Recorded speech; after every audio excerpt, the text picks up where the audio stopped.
You're on a path in the woods, and at the end of that path is a cabin. And in the basement of that cabin is a princess. You're here to slay her. If you don't, it will be the end of the world.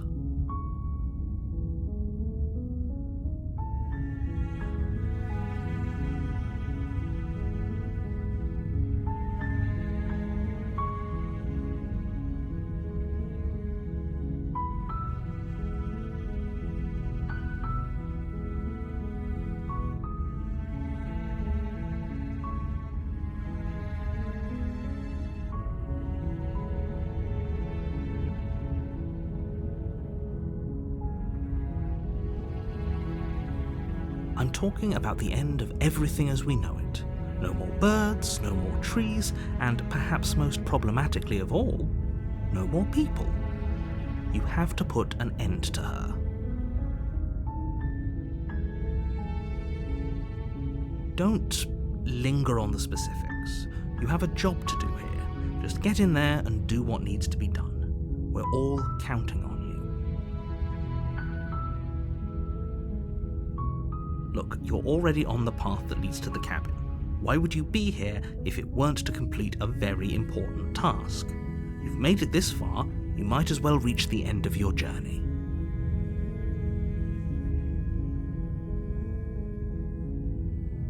While I appreciate the mental exercise, we are running up against a bit of a ticking clock. Nevertheless, let me assure you, the princess is locked up because she's dangerous.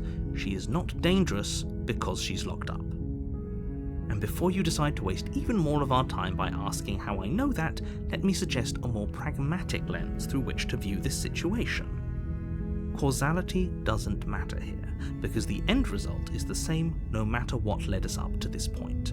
If the princess leaves the cabin, the world will end, and there is no changing that. It's no use arguing semantics over a metaphorical chicken or egg, because the egg is hatched and it's about to ruin everything. Unless, of course, you do your job and slay her. Does it? Are you a monarchist? Is slaying a princess that much worse than slaying a fisherman or a miller or a seamstress? If anything, slaying a princess is much better than slaying a seamstress. Seamstresses contribute something of value to society. Oh, if only that were the case, but I don't make the rules. I have to say I'm surprised at your reluctance thus far, but unfortunately for the both of us, you're the only one who can pull this off. Like I said, I don't make the rules, no matter how much I wish I did. Are you serious? No, you have to do it. Of course I haven't. Why would I even consider that? Nobody wants the world to end. I mean, maybe some people do? Nihilists, or very, very evil people, but surely you're not one of those, right?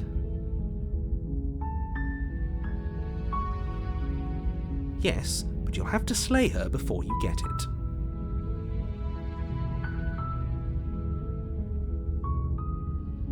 It's a secret, but I think you'll like it. It's a special reward, just for you. And whatever you think it might be, I can promise you it's going to be even better than your wildest imagination.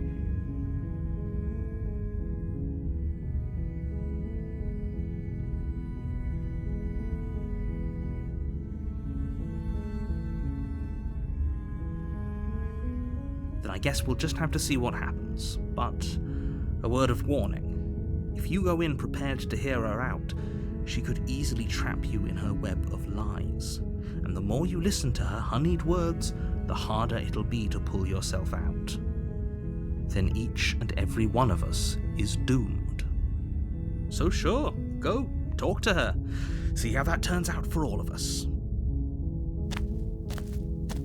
You make your way up the short path to the cabin. You'll find the princess within. We're not going to go through with this, right? She's a princess. We're supposed to save princesses, not slay them.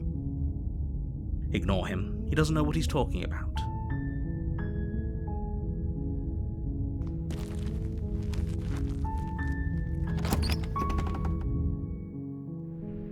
The interior of the cabin is almost entirely bare.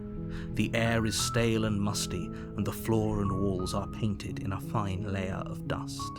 The only furniture of note is a plain wooden table. Perched on that table is a pristine blade. The blade is your implement. You'll need it if you want to do this right.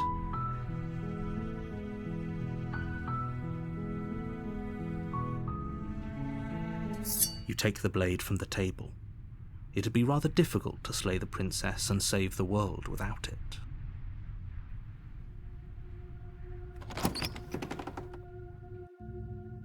The door to the basement creaks open, revealing a staircase faintly illuminated by an unseen light in the room below. This is an oppressive place. The air feels heavy and damp, a hint of rot filtering from the ancient wood. If the princess really lives here, slaying her is probably doing her a favor. Her voice carries up the stairs. Who's there? She sounds dangerous. It's almost as if she's the one in charge down here. Don't let it fool you. It's all part of the manipulation.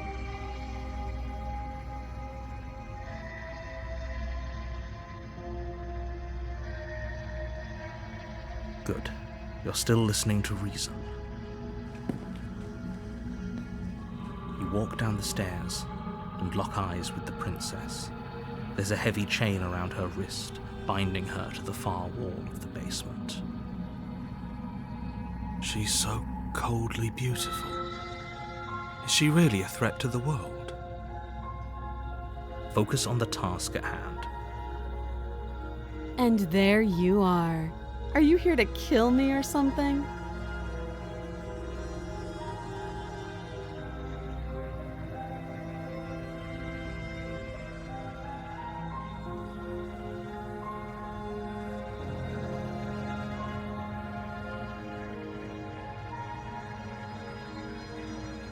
That isn't a good idea. Just drop the knife, and maybe the two of us can talk things out. She's right, we shouldn't. We should just drop the blade. Don't you dare. It's fine. We can decide what we want to do after we talk to her. Maybe she really is a monster, but killing someone in cold blood isn't very becoming of us. You ignore the trembling in your hands and tighten your grip on the blade. You poor thing. Your hands are shaking. Are you scared of me? Because you should be. You step forward, your grip on the blade tightening as you steel your resolve. Oh? No talking then? Fine. What even makes you think you can kill me? I'm probably chained up in this basement for a reason, right? And if that knife is the only weapon you have, you'll have to get close enough to use it. So, you should just drop it. Best not to risk finding out what I can do. She's unarmed. If you hesitate now, it'll be too late. End this.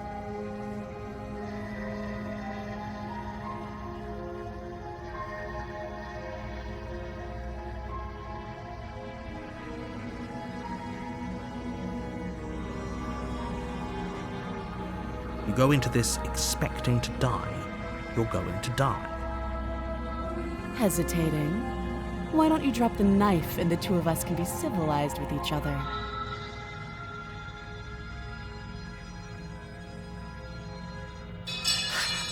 The blade tumbles out of your trembling hands and drops to the floor with an unceremonious clang. Thank you. Maybe now we can just talk. Against your better judgment, you step forward to speak with the princess face to face, unarmed. We'll be fine. I don't know what you're hoping to accomplish here, but I can assure you there's no reasoning with her. Just make sure you don't forget about the blade on the floor. You're going to need it. So here we are. What an awkward start to a relationship.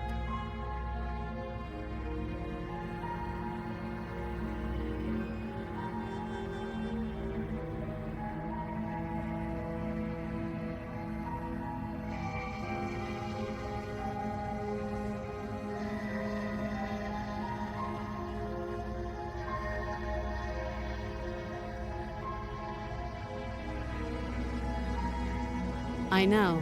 I just said that. Now why are you here to kill me?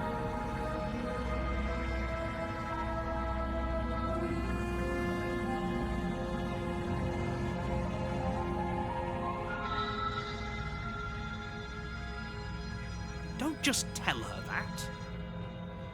That's cute. Do you believe that?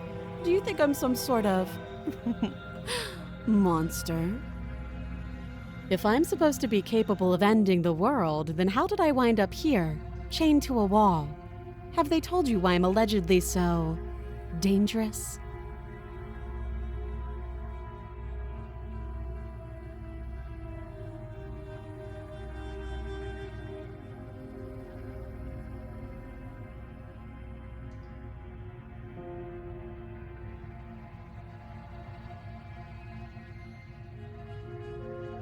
Ending the world seems like an awful lot for just one person to do.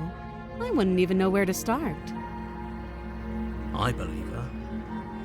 She doesn't have to know how to destroy the world to be capable of doing it. At the end of the day, whatever the two of us have going on down here is about trust. Whoever sent you to slay me claimed I was a threat to the world, but they didn't tell you why. That doesn't sound right to me. And I don't think it sounds right to you either. Otherwise, we'd be killing each other instead of talking. She has a point. There's a reason I've been telling you to question the situation, and there's a reason you've listened. So, I could tell you that I'd lead a quiet life in the woods, or that I'd open an orphanage, or that I'd do any other number of good things that I'm sure you think you want to hear. But you don't really know me, do you? What can my word possibly be worth in a situation like this? She's right about one thing. Her word isn't worth anything. Like I said, it's all about trust. Blind trust. So do you trust me, the prisoner, the victim, the princess clearly incapable of ending the world? Or do you trust whoever put me here? She's wrong. This isn't about trust. This is about risk.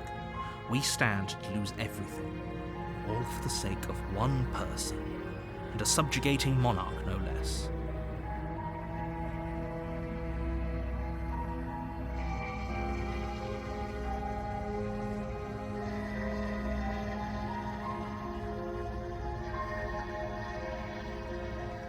Too long.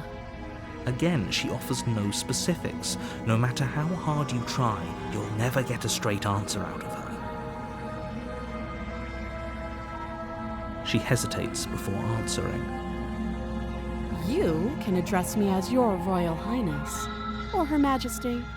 Any honorific should do, really.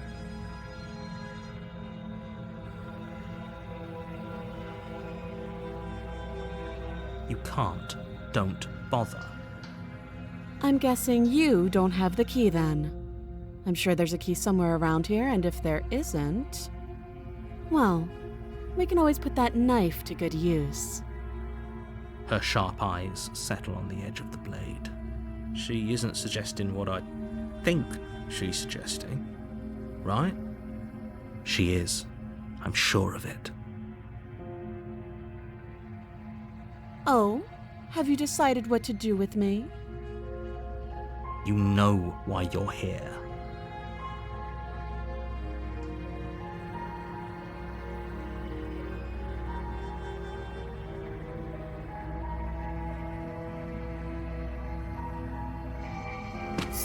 Doubt, unfortunately, clouds your thoughts as you attempt to run her through. A moment of distraction and hesitation is all she needed to sidestep your thrust and deliver a catastrophic blow to your jaw. It feels like you've been hit with a sledgehammer. You can feel bone grinding on bone where your jaw has been fractured. Holy shit, that hurts! Though she's unarmed, the shock of that first strike is enough to stagger you, putting you and the princess on somewhat equal footing. Your blade slashes through the air again and again, and her fists connect with your body as many times or more, each impact as heavy as that first bone-crushing hit. We can still turn this around.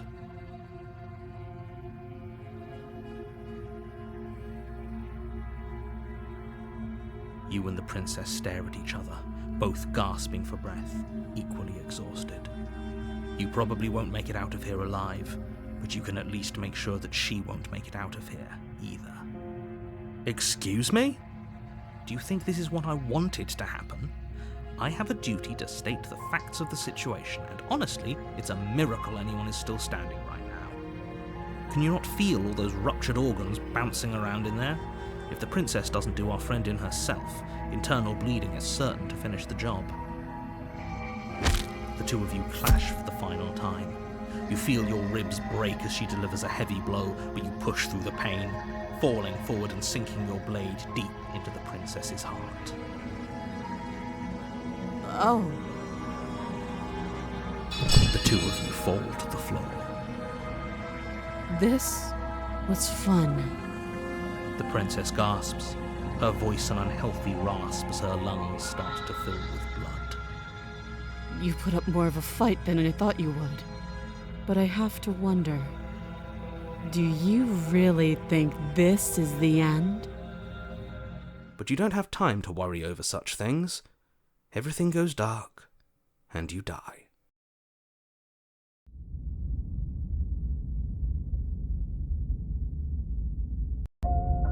You're on a path in the woods, and at the end of that path is a cabin. And in the basement of that cabin is a princess.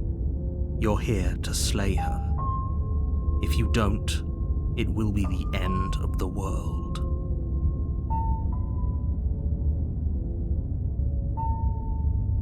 A terrible sense of déjà vu. No, you don't have that. This is the first time either of us have been here. If he doesn't remember what happened, then maybe it's best to keep it that way. You know I can hear you, right? It's going to be a lot harder than you think to keep secrets from me. That's fine. It doesn't matter if he can hear us. The only thing that matters is marching up to that cabin and winning. That's the spirit. There's no point in squabbling when the real threat is just up that hill.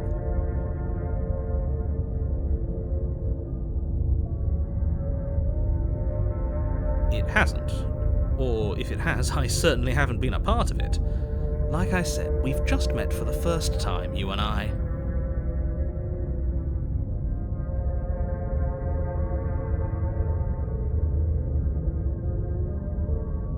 Those are two very different questions, but fine, I'll indulge you if that's what it takes to get you moving.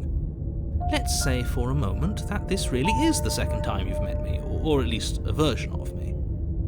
If you're back here, I'm assuming you died, which probably only happened because you didn't listen to me.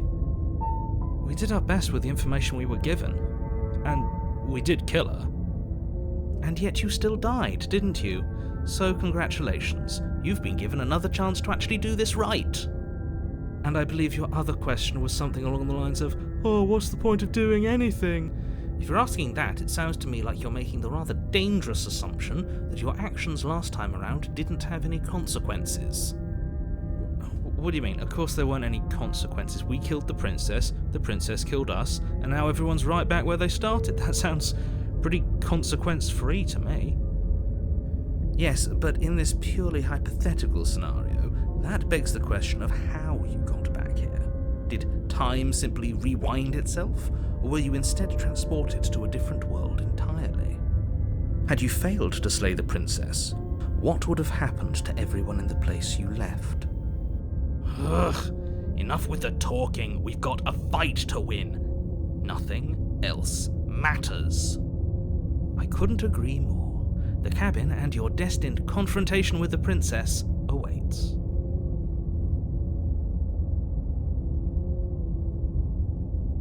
Just be quick about it.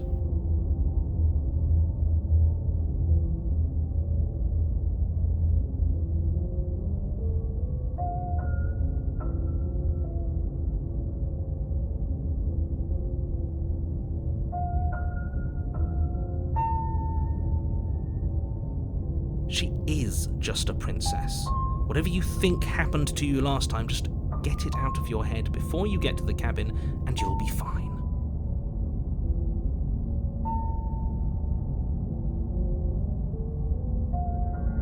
Like I said, if she killed you, it was probably because you didn't listen to me.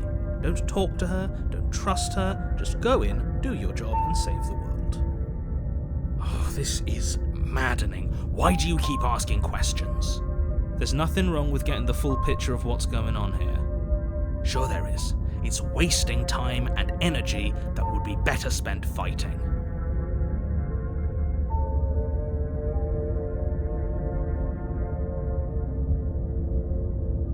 People locked her in that basement, and I told you what this place is.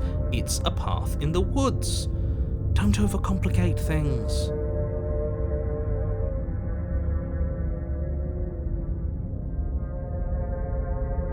Look, I'm not supposed to say this, but it's because you're special. You're the only person capable of doing this. Call it a prophecy, if that helps. But it's just the way things are. Oh, I didn't know we were special. Yeah, I like the sound of that. Of course you're special. Why else would you be here?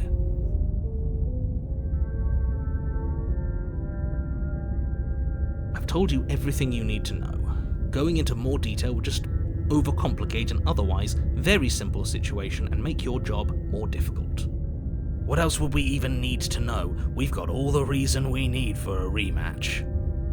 Exactly. The less you know about her, the better. Great. Now, if you don't mind, the whole world is waiting with bated breath for you to save it from ruin.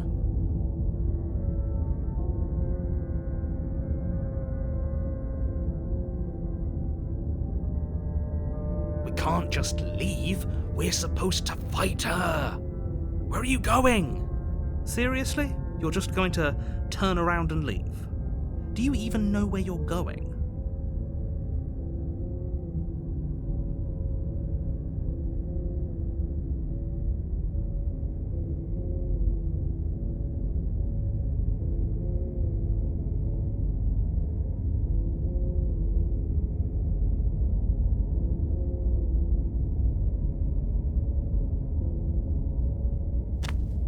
Fine. I suppose you just quietly continue down the path away from the cabin. That's strange. It looks like this path also leads to the cabin. How convenient. Everything's back on track again. Maybe the world can still be saved after all.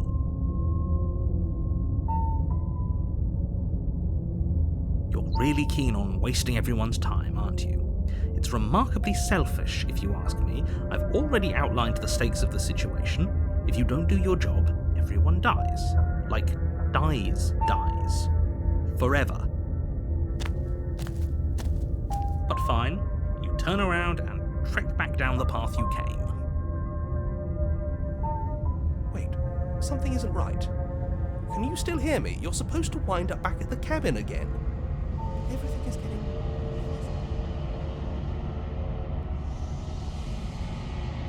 What's going on? Where are we? I told you we shouldn't have come here. I told you. But did you listen?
You're on a path in the woods. What's fun? And the princess gasped. You put up more. Do you really? But you don't have time to worry over such things.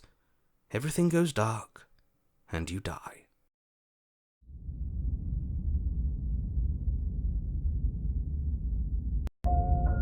You're on a path in the woods, and at the end of that path is a cabin.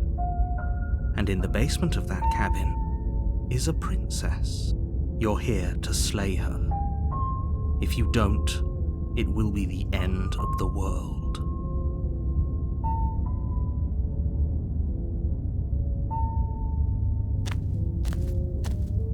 A warning before you go any further. She will lie, she will cheat, and she will do everything in her power to stop you from slaying her. Don't believe a word she says. Lying and cheating doesn't sound like her at all. Not that it matters. It's not like she can lie or cheat in the middle of a fight. Are you sure about that? The point of my warning wasn't to start an argument over what circumstances the princess is capable of lying in. It was to give you some broadly applicable advice. The princess will do and say whatever she thinks it will take to get her out of there, so don't trust her. Ever. Are we clear? Crystal, let's just get on with it already.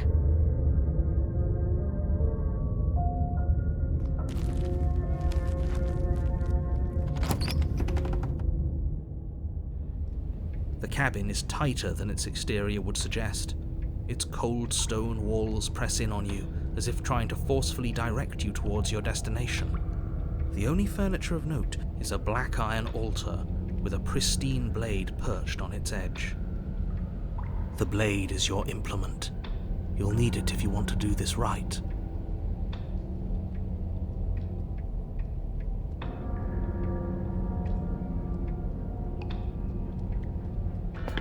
You walk up to the wall next to the basement door.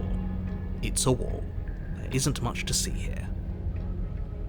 What are you talking about? This isn't a wall. It's a mirror. Or at least it'll be a mirror once we wipe off that layer of grime.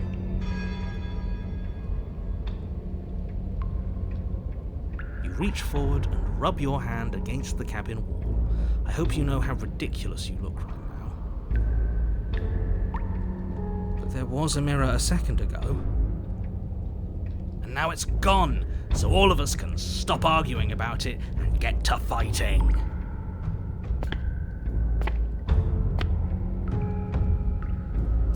You take the blade from the altar. It would be difficult to slay the princess and save the world without a weapon.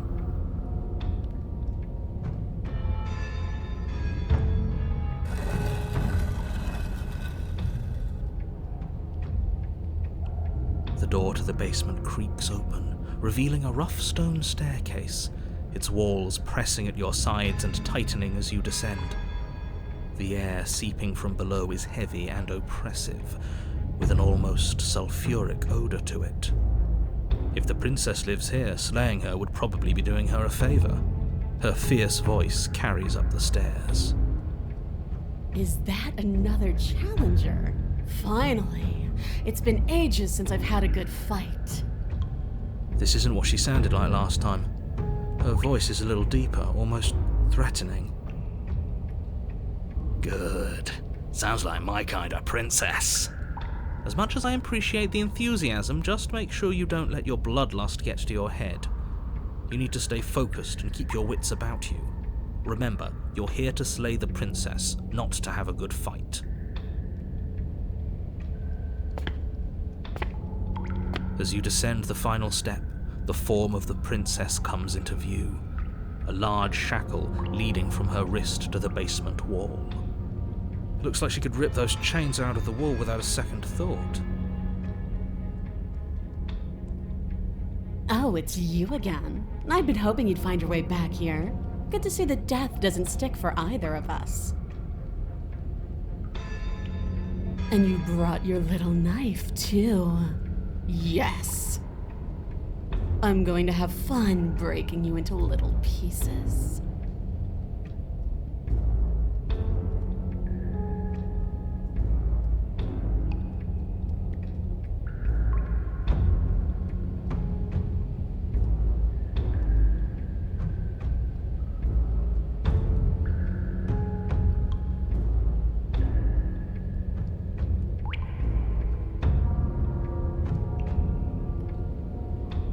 I remember you all right.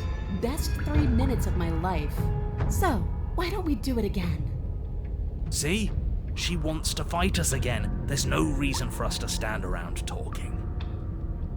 Alright, fine. If you're not going to address it, I will. What? You've already met the princess. The princess has already met you. The two of you killed each other. Did you think you'd be able to just openly talk about all that without me noticing? Maybe. You did seem to just gloss over the whole thing for a while. Of course I glossed over it. When a colleague says something insane, glossing over it is one of the best ways to stay focused and keep moving forward. But enough is enough, I believe you, and that's all the more reason to take this seriously. You don't know that whatever brought the two of you back to life isn't a fluke, and beyond that, do you know who doesn't remember anything that happened last time? Me! I don't remember. Are you okay? Of course I'm not okay! As far as we're all concerned, the fate of my world is still very much on the line. Not all of us have the luxury of jumping over to a parallel universe the second we die.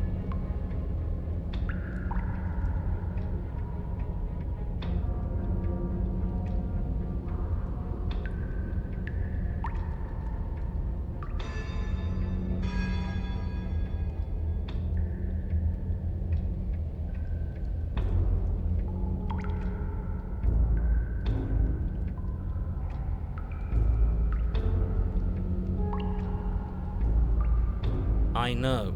You and the princess have been talking about it. You don't have to be so snarky.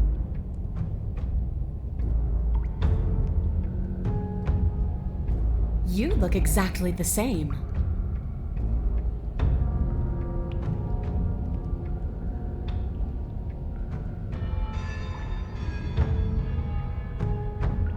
What is there to unpack? I was dead and now I'm not, and the same goes for you. There. Unpacking done. Don't you get it? We've been given free rein to wail on each other. Forever. Couldn't have said it better myself.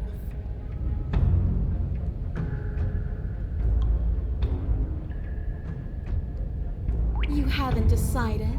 We talked more than enough last time. Do you really have anything else to say? Or are you just stalling because you're scared I'm going to kill you? If you want to talk, I guess I can talk. But you should come a little closer first.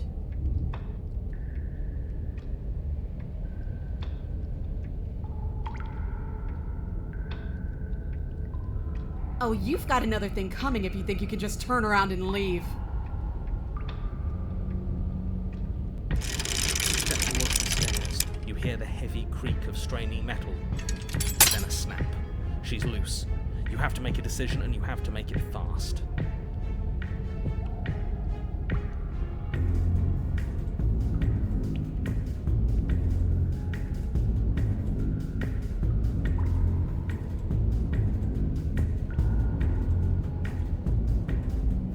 As the princess barrels towards you, you do your best to maneuver between the tight walls of the basement. You do your best to outplay her, slashing out and leaving red cuts in the tattered remains of her white dress. But you have little room to maneuver. For every glancing blow you manage to land, she slams you against the wall in retaliation, each impact threatening to be the last. This weak little dance isn't working. Just toughen up and overpower her. She's throwing us around like a ragdoll. I think overpowering her is a little out of the question. Did you think you could stop me with a few cuts? All this dancing around is doing nothing but annoying me. I own this place, and I own you. The princess's arm shoots forward, her palm wrapping around your head, fingers gripping your skull. How disappointing. She squeezes, the pressure unbearable as her fingers dig into your scalp. The last thing you hear is the unsettling crack of your skull, and the sickening churn of what was your grey matter. Everything goes dark, and you die.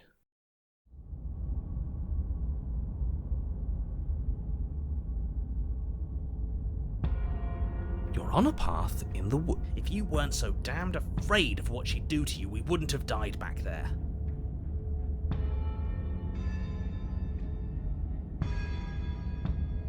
Fear is good. Fear keeps us alive. We died because you didn't have enough of it. So what? You'd have us cower in a corner? No, but that place suits her better than it suits us. She's big. We can't hope to find holes and openings down there. We need more room if we're going to survive. Are you suggesting luring her into the woods? Do you have any idea how dangerous that would be? If you lose sight of her, if she manages to slip away, that's it. Game over for everyone, yourself included. Are you not challenging us on all the looping? Have you known about it the whole time? Are you the same one we've been talking to since the beginning? Sorry to disappoint what I'm sure must feel like a grand revelation, but that's not what's going on here. We've never met. Then what is going on? What's going on is that you'd only be saying the things you've been saying if you'd already been here, and if you'd already seen things you weren't supposed to have seen. It doesn't matter. We could go in circles forever. I don't like staying still for too long. Let's get to the cabin, see this through. It's good to know that at least one of you is still capable of reason. We may have the same destination, but we're not the same. You are still an other, and I don't trust you. Well, fortunately, you have an entire trip through the woods to reconsider that. There's nothing to reconsider. We're all for violence here. Are we? I haven't signed off on anything yet. Violence is the answer here, but the method is equally important to the act.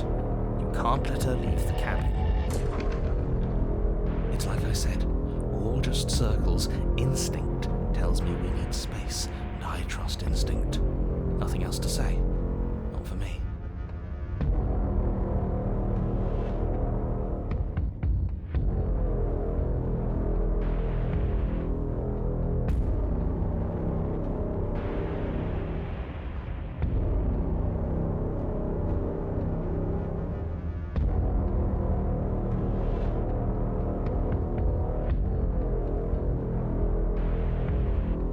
It's evidence of one of many ticking clocks. You can't let her spread any further. Things are always changing. She changed, the cabin changed, we've changed. Why wouldn't the woods change too? Because they're not supposed to have changed. This is supposed to be a path in the woods. If it's not, it means something's gone horribly wrong.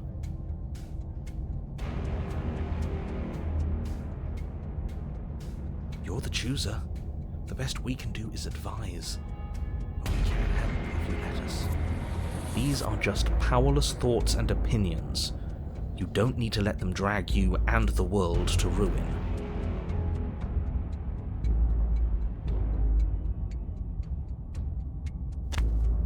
It isn't long before you find yourself at the end of the path, staring up the hill at the cabin.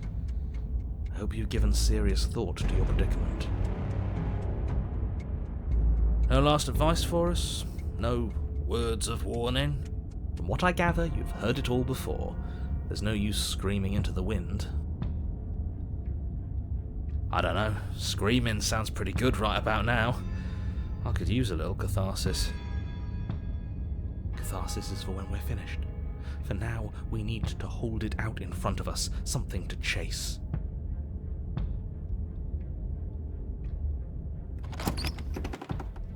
The interior of the cabin is suffocatingly tight, more of a glorified tunnel than a building. Its stone walls squeeze against your sides, leaving you no choice but to press forward. The only furniture of note is an iron altar jutting out from the wall, a pristine blade perched on its edge. The blade is your implement. You'll need it if you're going to do this right. See, We have even less space than before. We need space or she'll kill us. And the only space is out there. Take it!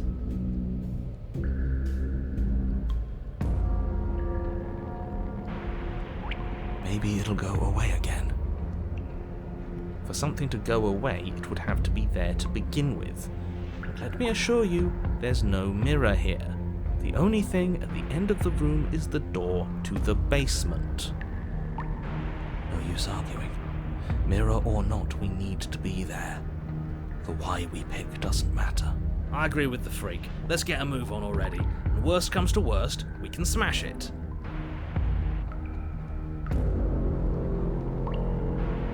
You take the blade from the altar. It would be difficult to slay the princess and save the world without a weapon. Good. There's no overcoming her without it. We need every part of us to survive, and that steel claw is as much a part of us as any.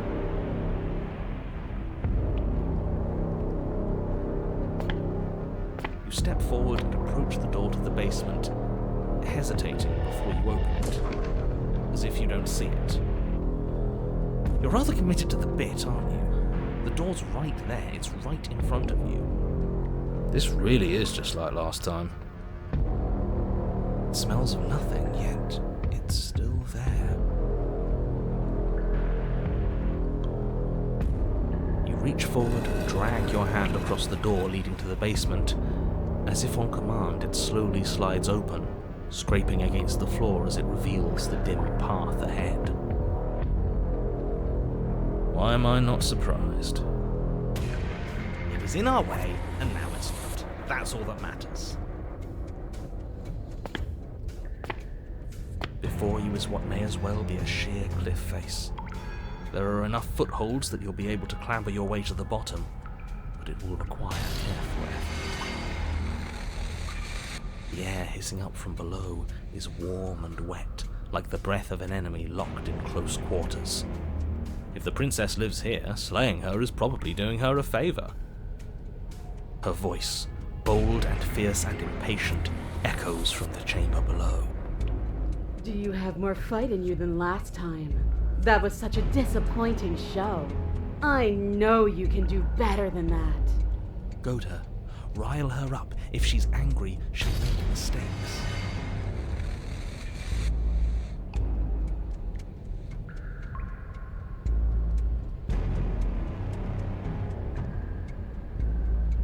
Dead certain. Everything inside of me screams for it. We need to get closer.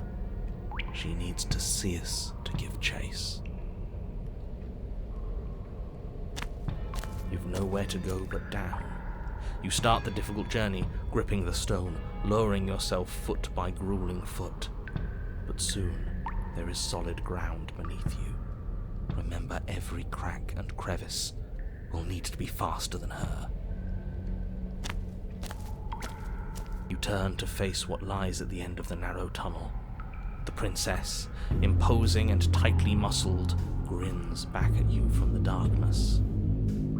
Her face widens into a broad grin. There you are, knife in hand. How thrilling! Attack me, bleed me, twist the blade in my flesh, break your bones against my body. I want a real challenge this time. We can't get that close. She'll kill us in the tight space, steel claw or not. Make her come to us, stand beyond her chains, let her become frenzied. She'll break them. Then we run. I really don't like the sound of this. It's the only way we live. Well, what are you waiting for? If we're gonna do this right, you can't be scared. You need to want this as much as I do. So go on. Make the first move. Don't keep me waiting.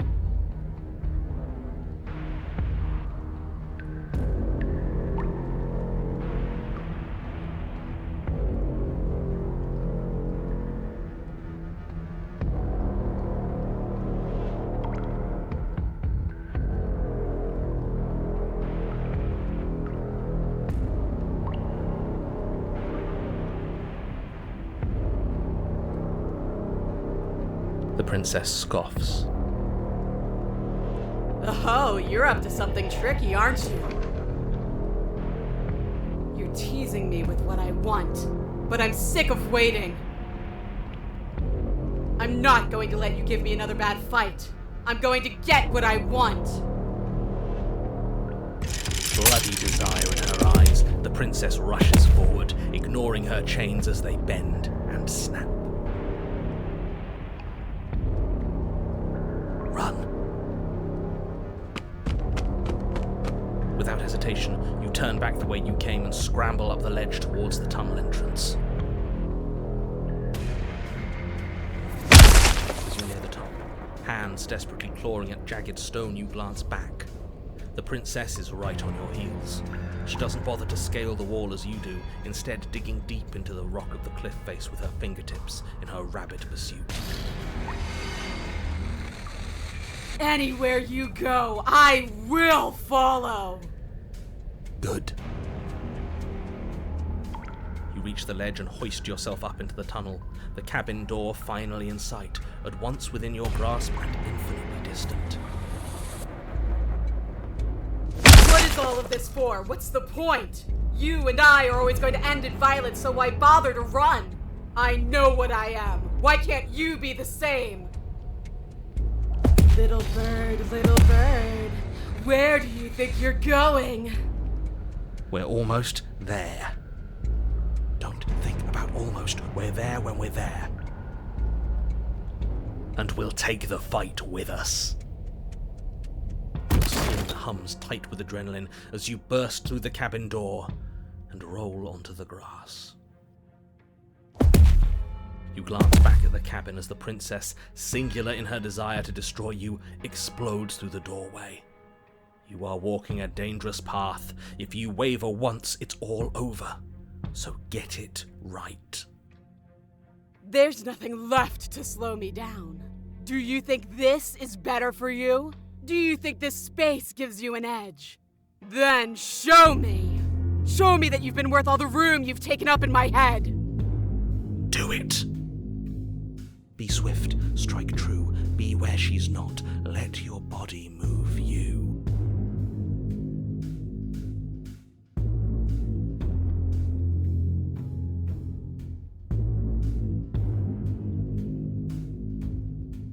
The princess scoffs. Free? This is just another place. This is just... What is this? Where are we? This doesn't feel right. It's cold. Why is it so cold? I feel so tired.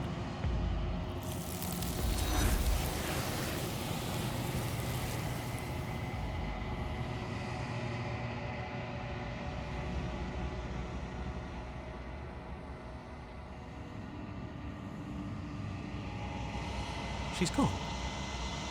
Where did she go? Should we try and find her? And there's that mirror again.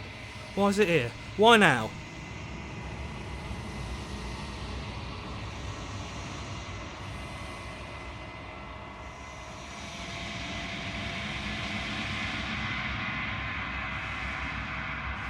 It is. Does that mean the world ended? It hasn't ended. We're still here. The world didn't end. We're still here. Come on. We just need to keep going.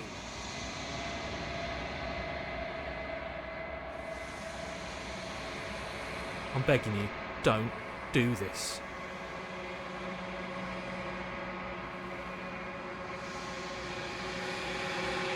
It's different now. It feels... I don't know. Final. That thing leaks of death. Screw the mirror. We just need to find the princess. This doesn't feel right. It feels different. Final. That thing leaks of death. Screw the mirror. We just need to find the princess.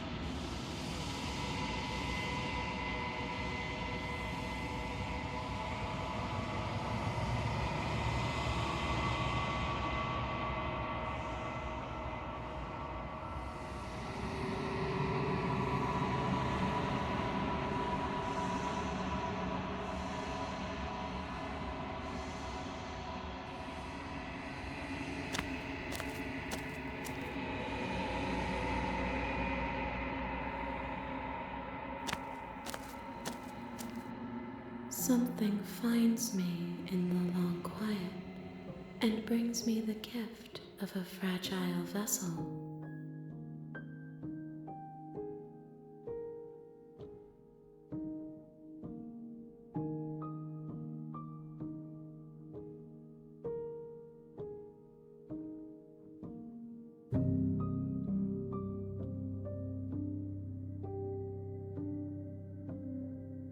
I am solitary lights in an empty city. What are you?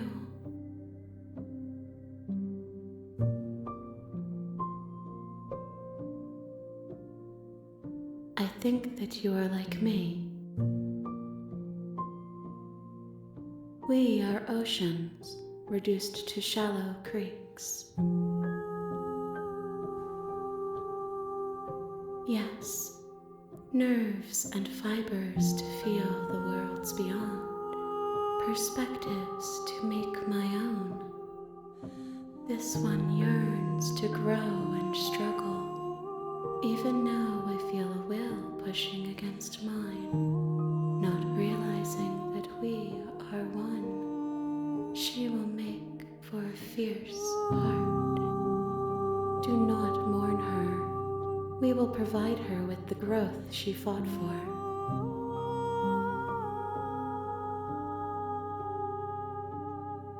How can the world have ended if we are talking?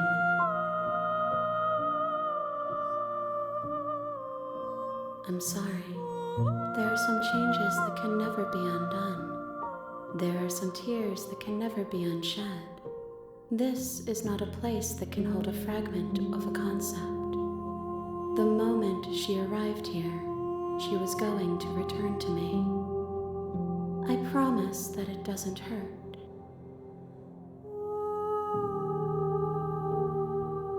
You are the only thing I have ever known.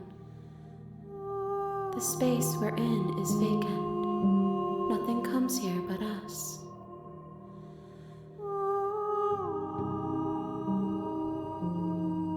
I have only just now stirred to consciousness. I could not have trapped you here, and I too yearn to be free. I know only that they are. She is part of me, and part of me is her.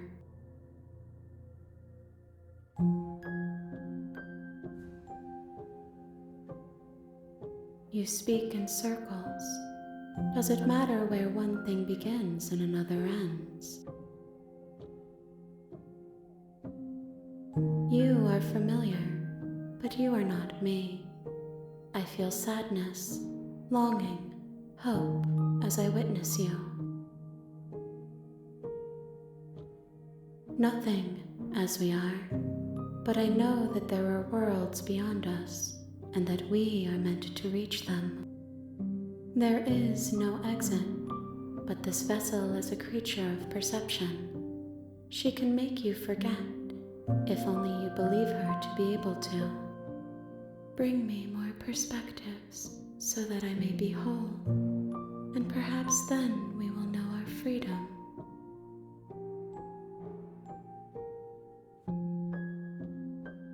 I have not lived. I am not afraid to die. Everything, until we meet again.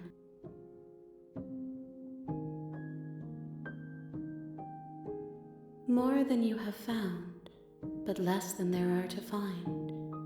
I am infinite. The rest will find their own way home.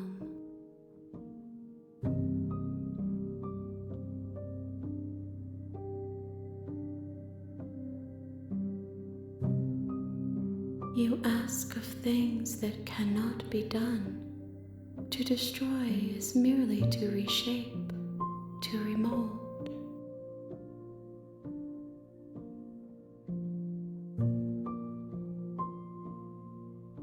How can I know? I am flickers in something sprawling and unilluminated.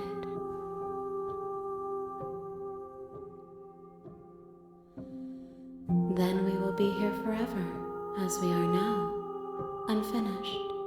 Dry. Hollow.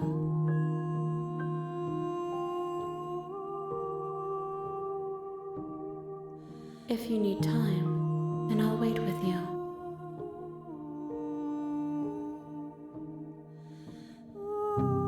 She asks that I tell you to remember her. You won't.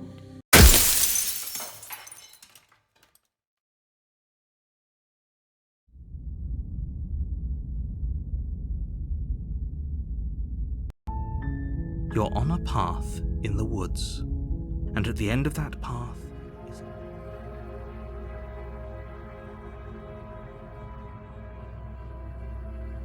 Are you serious?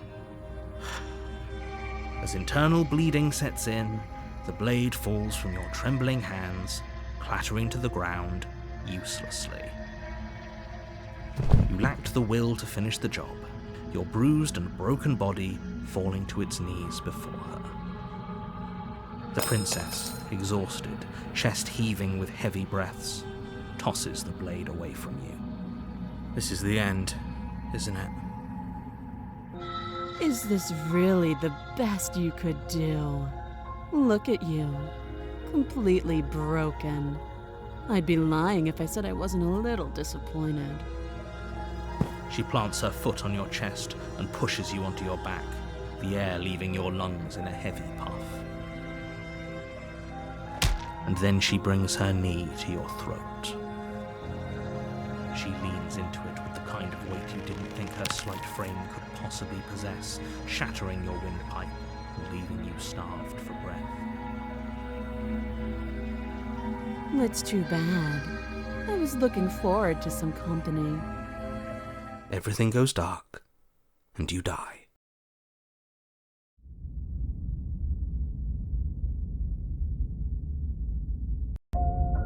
You're on a path in the woods, and at the end of that path is a cabin.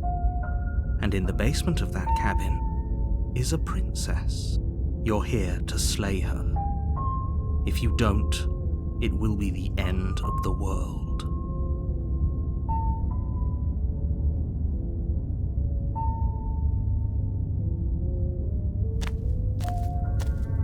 A warning before you go any further. She will lie, she will cheat, and she will do everything in her power to stop you from slaying her. Don't believe a word she says. We might as well just pledge ourselves to her and stop pretending we're capable of doing anything in this situation. She probably doesn't even need to try to overpower us. Can we tone down the pessimism just a smidge? I'm not being a pessimist. I'm just being realistic. You're being annoying. Just ignore their bickering, and whatever you do, don't pledge yourself to her. I cannot stress enough how absolutely catastrophic that would be for everyone, yourself included.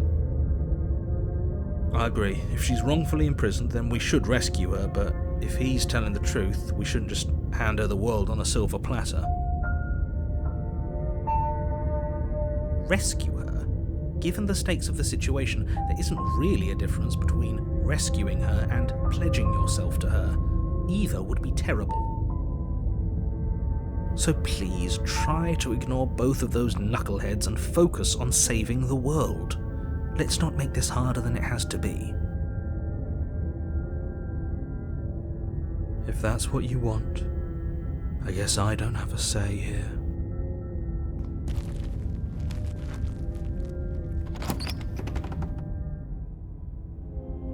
The interior of the cabin is larger and more grandiose than its humble exterior would suggest.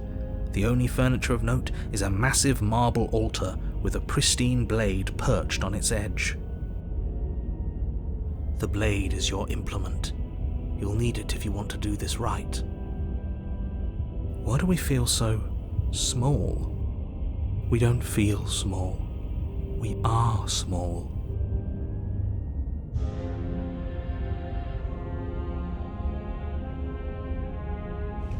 Walk up to the wall next to the basement door.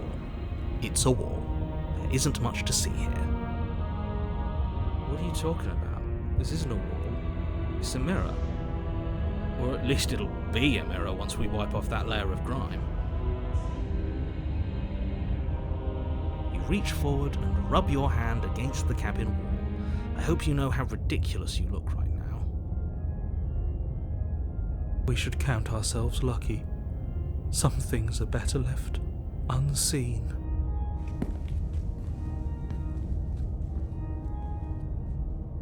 No blade this time. Yeah. Maybe she'll be more receptive if we're unarmed. Blade, no blade. It doesn't matter.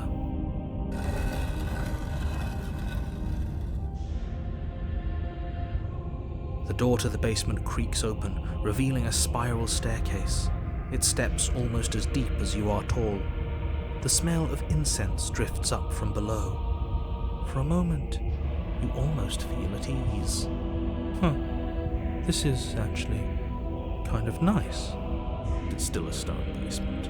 If the princess lives here, slaying her is probably doing her a favor. Her booming voice rolls up the stairs. Is that a guest I hear? Don't linger on the stairs. Come down and witness me.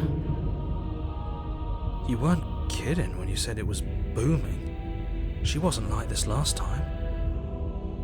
You shouldn't have come down here unarmed. We need to get down there. She wants us to see her. We need to see her. Should we be worried about your sudden change in attitude? Just a few minutes ago you were going on about how pointless everything was. Now you want to go down there. It doesn't matter what that little voice says. He's not the one making the decisions. Though if his ramblings get you to the princess, they get you to the princess.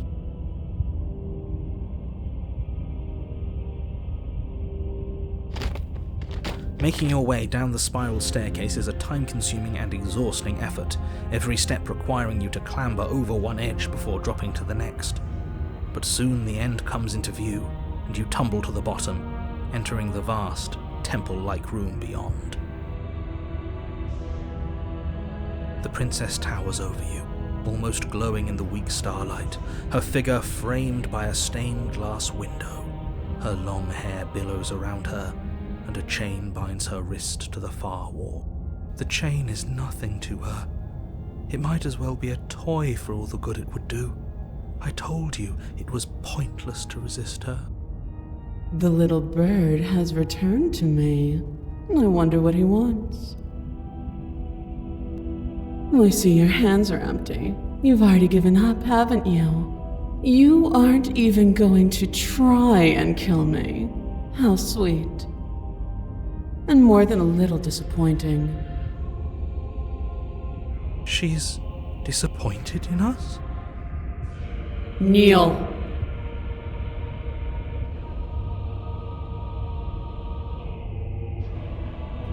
On her command, you fall to the floor, knees painfully connecting with hard stone.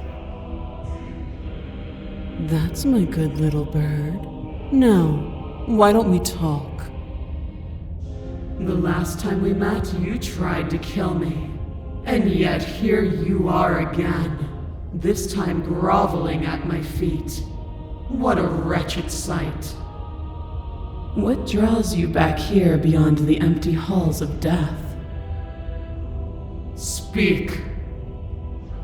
The last time we met, nobody should have met her before this. You should be the first. You're the only one I'd trust to deal with her. Then you shouldn't have trusted us.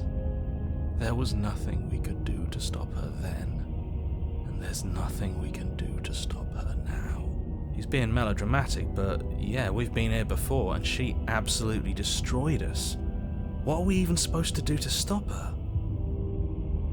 That's worrying. Whatever you do, don't tell her why you're here. It's best not to give her any ideas.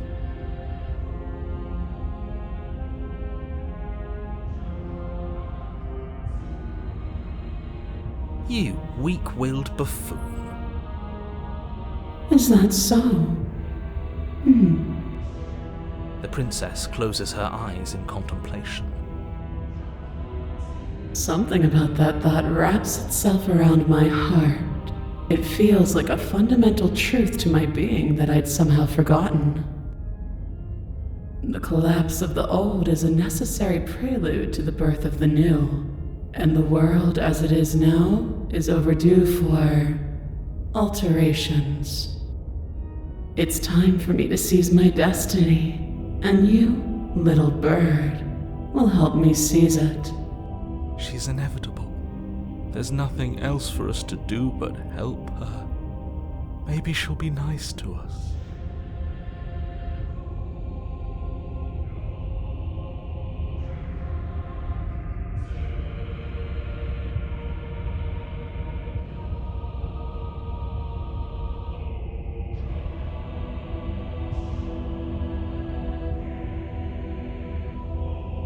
Know the limits of your privilege, little bird. There is an empty place at my side for you to fill, if you'll have it. But it is not a place for an equal. It is a place for something worthy to be kept. A priest, perhaps, or a pet.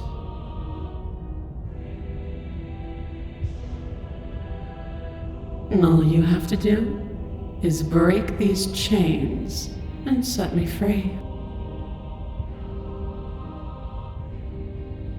Don't be rude. Of course she can. It's not rude to question someone who's apparently trying to end the world. That's exactly why it's rude. We should know our place. I can, easily, but that isn't what I want to do. The story of a terrible and bountiful God unbounded of her own will is no story at all. It's not worthy of everything I am or everything I'm bound to become. It isn't even worthy of what I was. The destruction in Genesis that's to follow in my wake is deserving of a song that can echo for eternity. The song of you being so struck by my glory, so overwhelmed by what I am, that you feel you must deliver me into the world. And from your act of utter devotion and submission springs a new dawn, a better dawn. Submit now, submit later. It makes no difference, because in the end, no matter how vainly you struggle against me, my will triumphs over yours.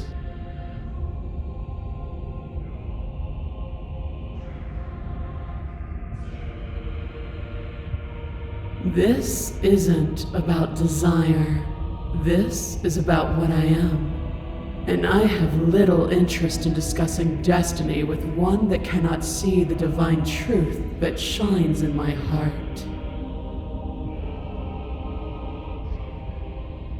Your will was so easily broken. Am I that magnificent? All you need to do now is break my chains. If this is what you want, then I guess there's not much else for me to say.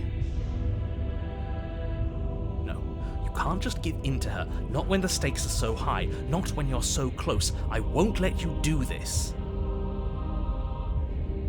There's still something in the way. A greasy film inside of you where it doesn't belong, trying to conceal you from me.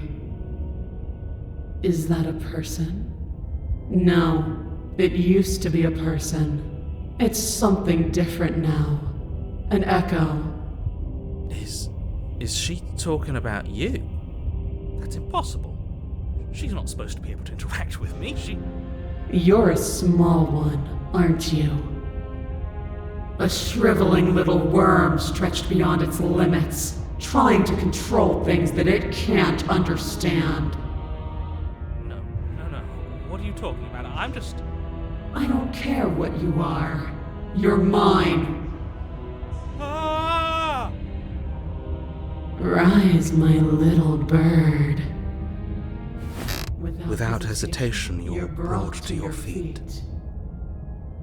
Break my chains. And how are we supposed to do that? We don't even have a weapon.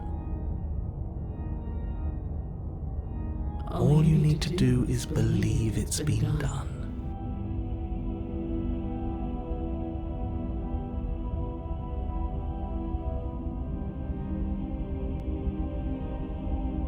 You poor, wretched little thing. You already do believe. You've always believed. All you have to do is open the last door to your heart. It's easy. And once you let her in, you'll be safe and free forever. Please, don't do this. There's nothing to be sorry about. This is how it was always going to be. And it is good. Alright, I'm done with this. I'm just going to go sit in the corner. Let me know if we get our agency back.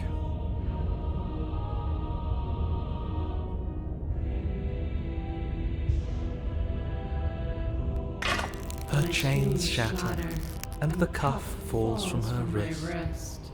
She is loose, and the end is upon us.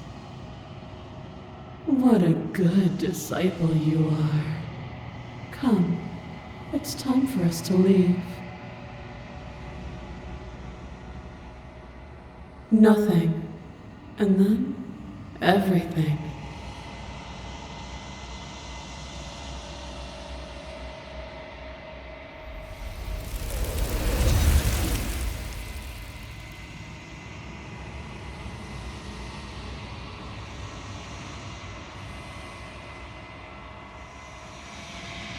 She's gone. Where did she go? Should we try and find her? And there's that mirror again. Why is it here? Why now?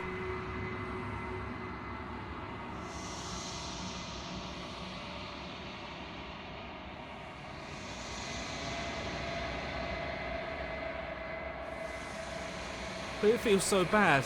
Like looking into it right now is going to be the end of everything. I don't want to look at us.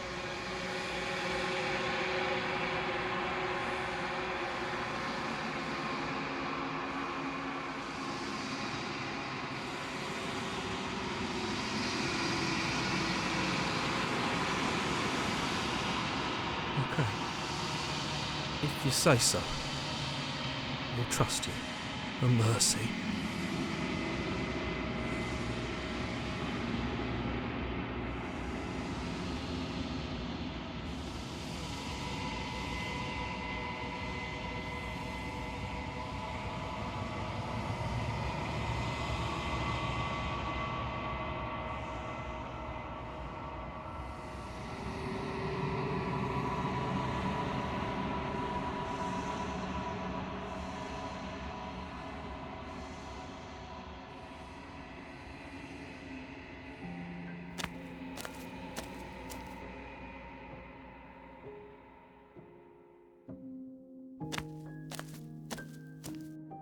Flickering lights and empty cityscapes become pockets of vitality and movement. I am more than I was before. Whenever you are ready, I will wipe your slate clean once again.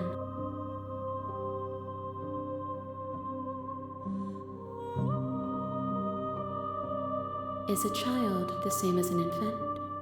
I am an unbroken pattern, but every vessel gives fresh perspectives and carves new avenues of expression. I am different, but I am the same.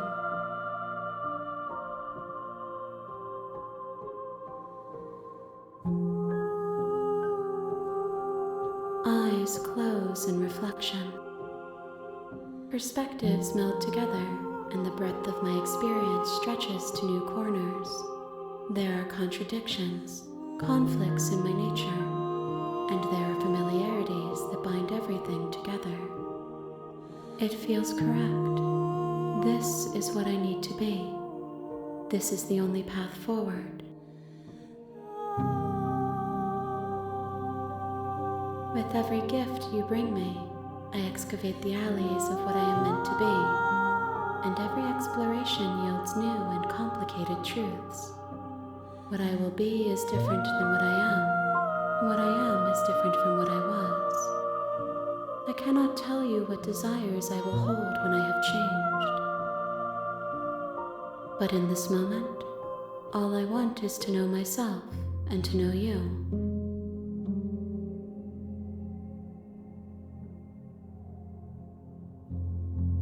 There is still much to be seen.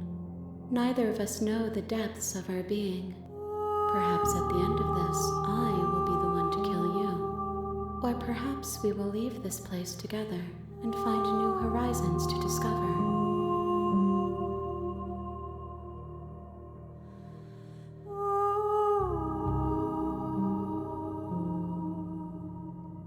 Those paths lead to worlds you've already seen, and to perspectives I have already made my own. They are useless to us now, inaccessible.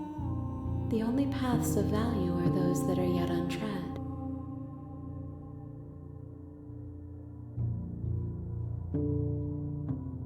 Why wouldn't I be kind to you? You are the only thing I know that isn't me.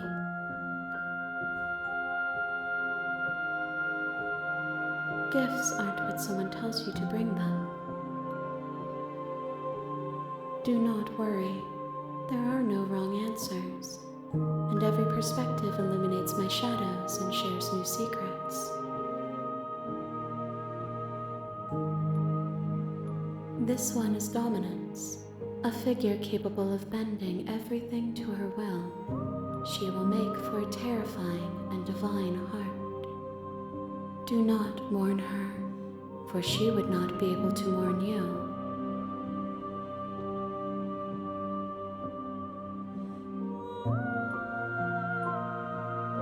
My preference is for you to show me what you would like me to see. I cannot know the ways I wish to grow, for I have yet to feel them. It is you who guides me down the thin trail of perspective and memory.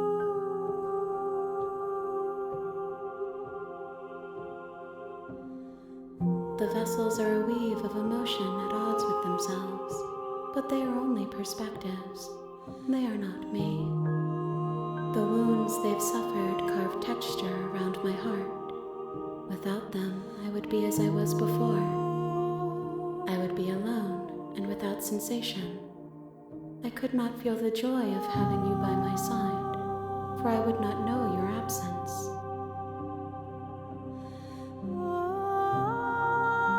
If I am to be an ocean, you have given me enough to build upon. My waters are shallow and murky, and I yearn for more perspective. The task of finding my vessels is your burden to carry.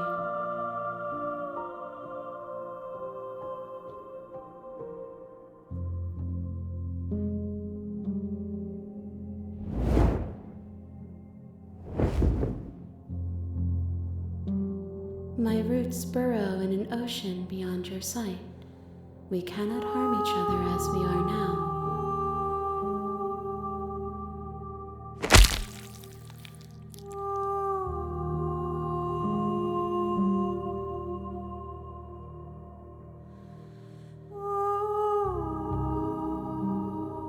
There's nowhere for you to be but here. I await your return, but it will give me time to reflect on what I am. We will meet again.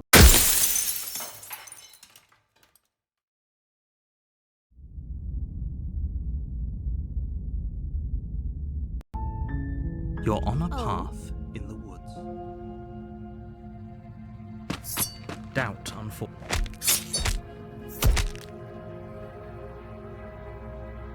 Are you serious? It's a good idea. We've taken some bad hits, but we've dealt some too. She has to be feeling it more than we are. Let's regroup upstairs. If we're lucky, maybe she'll just bleed out. Fine. You make a mad dash to the basement stairs, the princess's chains rattling as she tries to chase you, but pulling taut much too soon for her to catch up.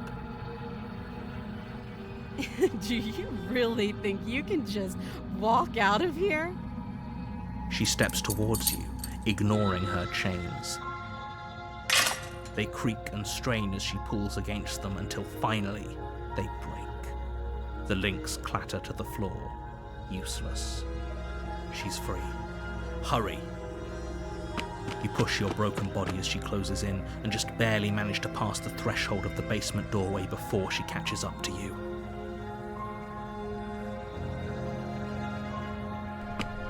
You close the basement door, locking it behind you and quickly barricading it with the heavy wooden table that once held the blade. Okay, we can make this work. She has an awful wound and we have all the time in the world. Playing jailkeeper for a while might make things a little easier. You settle in against the far wall to watch the basement door. It isn't long before you start to drift off, your eyelids heavy with fatigue. But sleep doesn't come. Instead, your rest is broken by a piercing, wailing voice calling out to you from the other side of the door. I know you're still there. Why don't you make things easier on yourself and let me out? It's not like this little door will hold for very long anyways. And it's probably a good idea to try to get back on my good side. She sounds terrifying. Like she's less of the princess you saw and more like something out of a nightmare. As she violently rattles the door, you do your best to shut her out of your mind. When I get out of here, I'm going to pick you apart piece by piece. I won't forget what you did, and I'll never forgive it. You don't know the kind of enemy you've made tonight. It doesn't sound like she's getting any weaker. No, it doesn't.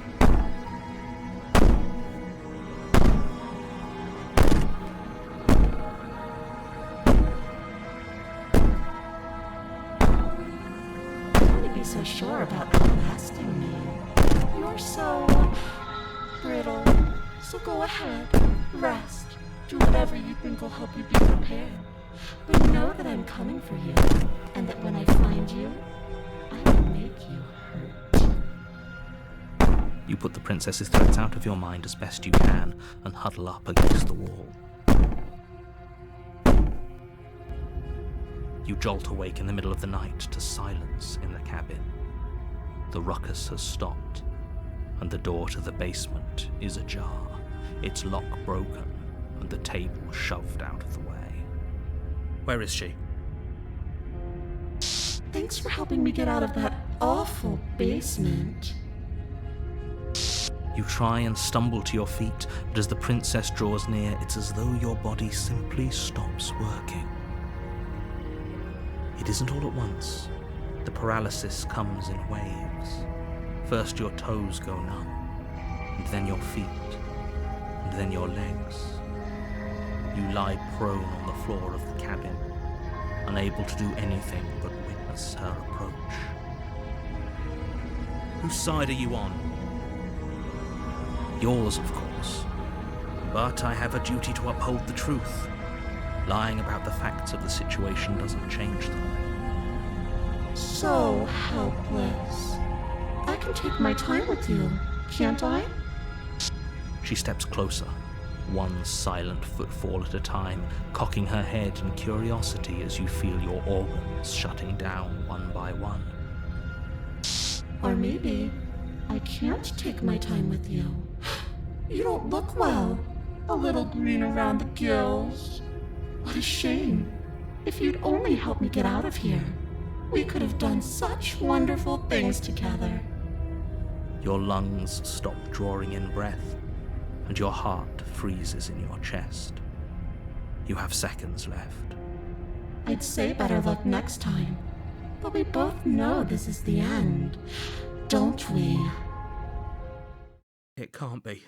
This can't actually be how everything ends. I'm sorry, but it is. Everything goes dark, and you die.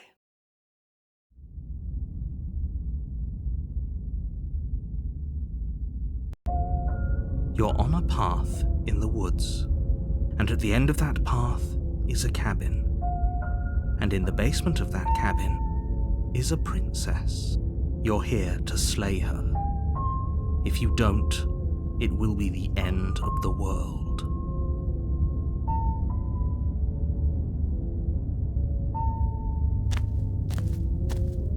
A warning before you go any further. She will lie, she will cheat, and she will do... I don't think lying and cheating is her thing. She was very direct with us last time. Or at least she was direct with us after we decided to lock her away. It doesn't matter. Don't trust anyone.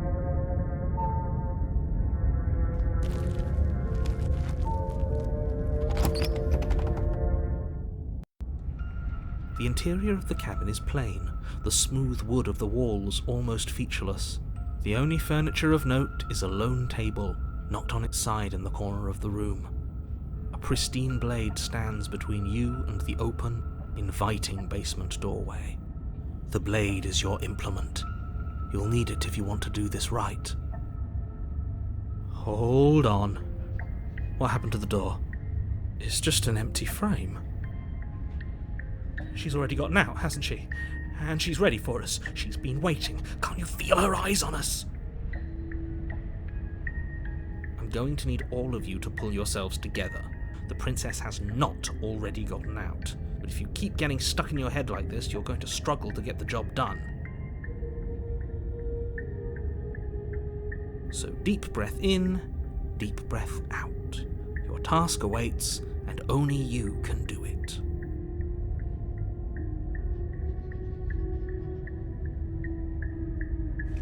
You walk up to the wall next to the empty basement door frame. It's a wall. There isn't much to see. What are you talking about? This isn't a wall. It's a mirror. You reach forward and rub your hand. Did he make it go away? Clearly there was something in there worth investigating if he wants it hidden so bad.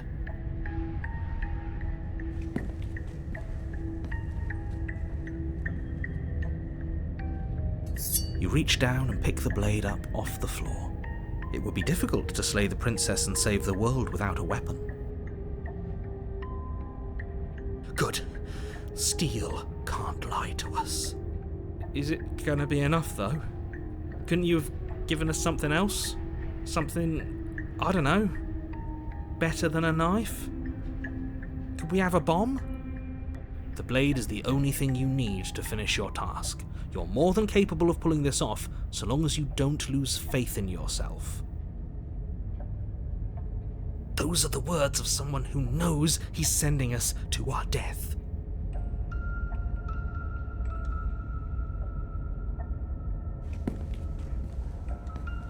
You cross over the threshold and onto a series of isolated steps, suspended in darkness. More eyes, too. You never mention the eyes! The air seeping up from below reminds you of fresh lightning and static, as if you're descending into a place that isn't meant for a creature of flesh and blood. If the princess lives here, slaying her would probably be doing her a favour. Her cruel and playful voice prances up the stairs. I didn't think you'd come back. We're gonna have a lot of fun, you and I. Come back? She must have you confused with someone else. You really don't remember, do you? It doesn't matter, we need a game plan. We know we can't just go down there unprepared.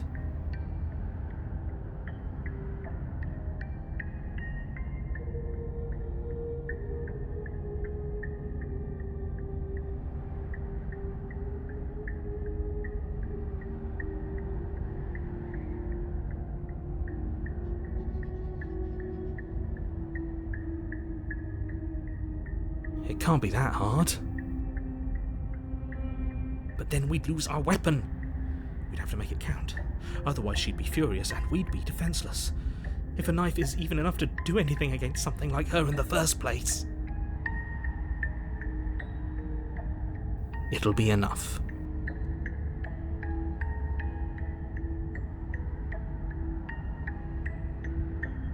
Didn't you hear my warning a minute ago? She can't be trusted. Talking won't do you any good. Something tells me she isn't going to be very keen on talking anyway. You make your way to the bottom of the stairs.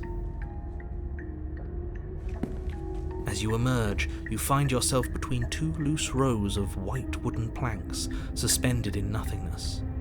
A smattering of cobblestones, visible against the inky black of the basement, mark where the floor should be, forming vague pathways.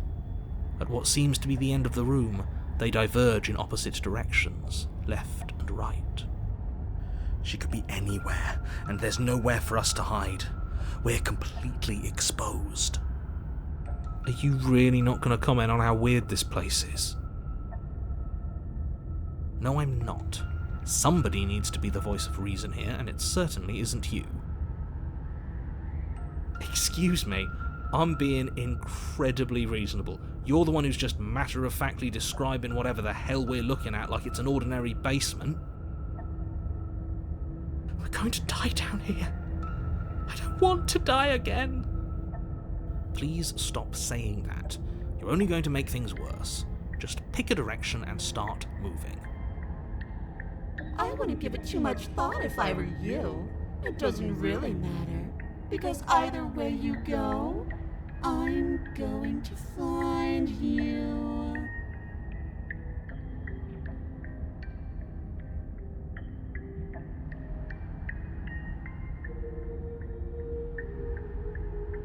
You turn to the left. A faintly outlined path lies before you. There you are. I told you I was going to find you. As the princess approaches, your legs suddenly go numb. Your arms quickly follow. This is it, isn't it? And you brought your little knife with you again. Cute. There has to be a way out of this. Think! What did you do? Pull yourself together. She isn't supposed to be like this. I wonder how many times I'll get to play with you before you break.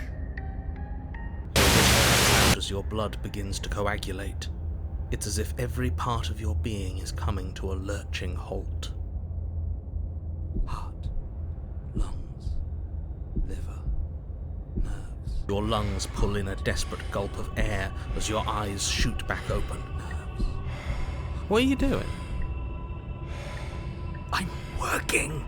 Do you want this body to function, or do you want... And then experience stops once more as your body reapproaches death. Okay, whatever you were doing, please just start doing it again. You sure about that? Are you sure that's what you want, or do you want to interrupt me some more? You have seconds left. Yes, I'm sure. Heart, lungs, liver. Again, your eyes shoot open as you gasp for breath. Liver. Can't decide what you want to do, can you? Oh well, standing there gasping like a fish is more fun than dead, even if you look ridiculous. She isn't attacking us. Why? The why doesn't matter. She's already proven her ill intent. Don't lose sight of your mission. Your weapon is still in your hands. Strike at her and end this before it's too late.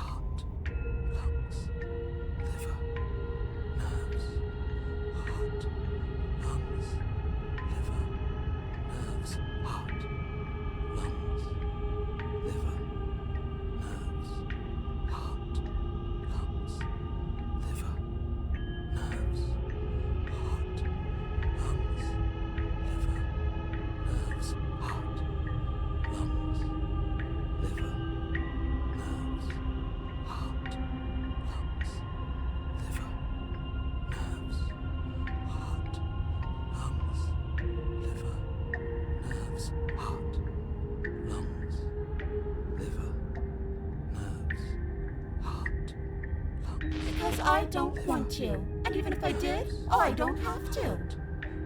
Look at the way you're struggling to stay alive. It's taking everything you have to keep your heart pumping right now. And I'm enjoying the show. The princess leans forward, bringing her masked lips close to your ear. If I want to see you gone, all I need to do is break your concentration. heart, lungs, liver, nerves, heart, lungs, liver, nerves, heart, lungs, liver, nerves. She slowly runs her velvet glove across the base of your neck. It feels like static. And then... Shit, make her stop! Hey, snap out of it. Okay, deep breath, we're fine. Heart, lungs, liver, nerves, heart. You're back. Lungs, liver, nerves, heart. One moment, lungs, and liver, then you're nerves, gone. heart, lungs, Just liver, like nerves, that. heart, lungs, liver, Ah, nerves, and heart, there's the lungs, fear. liver, nerves, heart. She pulls away. Liver, nerves, heart, But that wouldn't be lungs, very fun, now would nerves, it? heart, I've already lungs, done that. Liver, nerves, heart, lungs, liver, nerves, heart, lungs, liver, nerves, heart, lungs, liver, nerves, heart, lungs, liver, nerves. Your will concentrates into a single fine point, and you strike out against the princess, ignoring the constant reminders of your breaking body. Liver, nerves, heart. She doesn't even move as the blade sinks into her heart. We did it. We actually did it. Liver, nerves.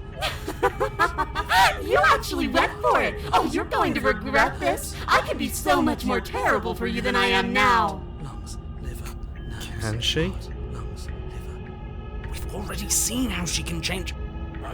Heart, lungs, liver, nerves. You're not getting those stairs back. I'll see you when you finally decide to die. She falls to the ground, unmoving. Oh. I can stop now, can't I? I can. Finally. And now that she's gone, you can let us out of here. Right? But she was the one who controlled this place, wasn't she? And now she's dead. I don't like to think what that means for us. It means that you're stuck here. Forever. Oh no. Oh no. Oh no, I hate this. Time passes.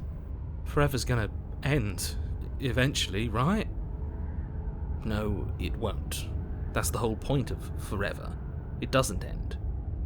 I feel sick. It doesn't have to be forever, though, does it? What do you mean? We still have a way out, clutched in our hands. You suggesting we kill ourselves? Won't we be dead? I guess that hasn't stopped us before. That's a terrible idea. You've already saved the entire world from ruin. Why would you want to die? Because right now, you don't want us to do that. You're right. I don't.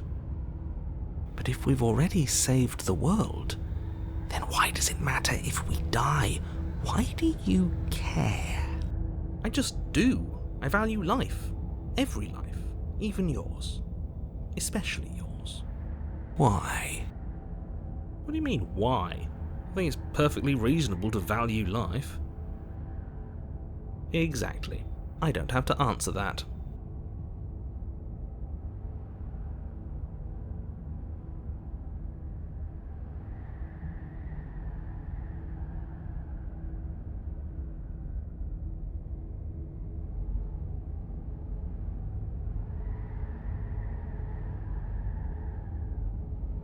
Again? That's unfortunate. You were only supposed to be here once. I don't like the way you said that. You knew this was a possibility, didn't you? Of course I did.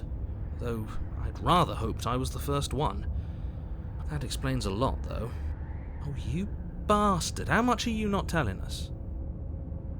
Plenty. But it's all in your best interest. And the world's. And mine. She's dead and we're stuck in a hell void forever. How could telling us your secrets possibly hurt anyone?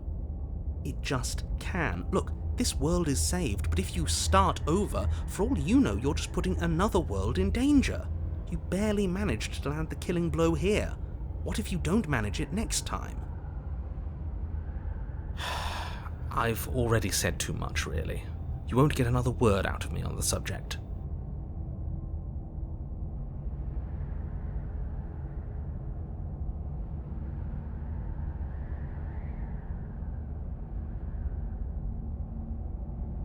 I'm stuck here with you. I wish I weren't. Feelings mutual. At least we're all being honest.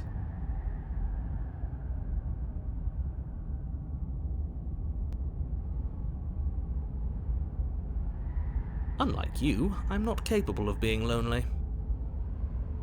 Oh, sure you are. Give it some time without us, and I'm sure you'll start feeling lonely.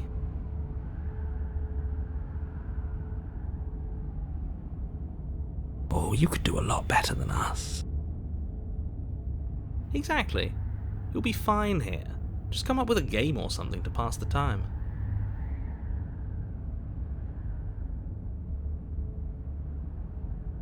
That's a grim thought, innit? But I suppose you're right. You are a creature of biology.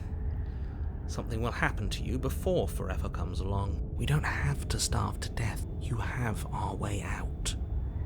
Use it. No. Still no.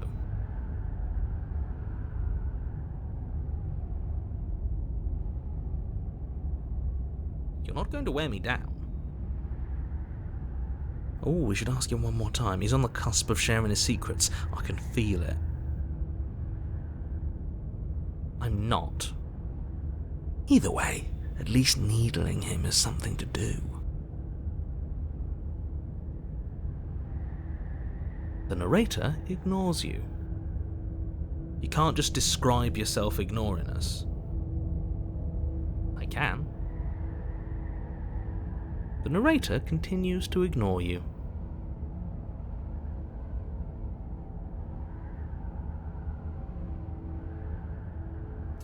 You remove the blade from the princess's body. What exactly are you planning on doing with it? Oh no, what are you doing? You tighten your grip and fling the blade as hard as you can into the void. It's gone. Now you're really stuck here forever. There's no way out now. You mean other than starving? Right, I mean other than that. You wait, and then you wait for a little while longer. But eventually the thirst sets in, and the hunger. The darkness of this place prevents you from wholly grasping the context of passing time, but that doesn't stop it from passing, nor does it stop your biology from unraveling. The only things you know for certain are that it's long, and that it hurts. The vastness of your suffering can't be adequately put into words. We really shouldn't have tossed the blade.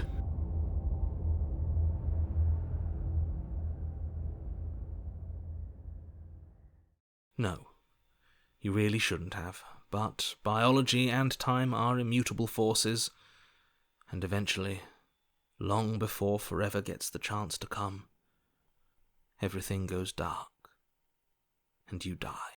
Don't muck it up next time. The princess may be slain here, but she isn't slain there.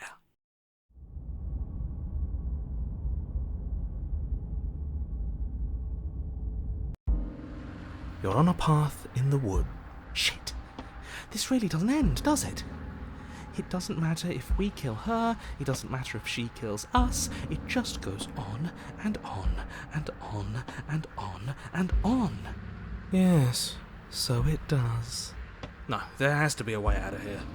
There just has to be. What if we do what she asked us to last time? What if we just let her leave? Okay, so you've already been here. More than once, even. Great.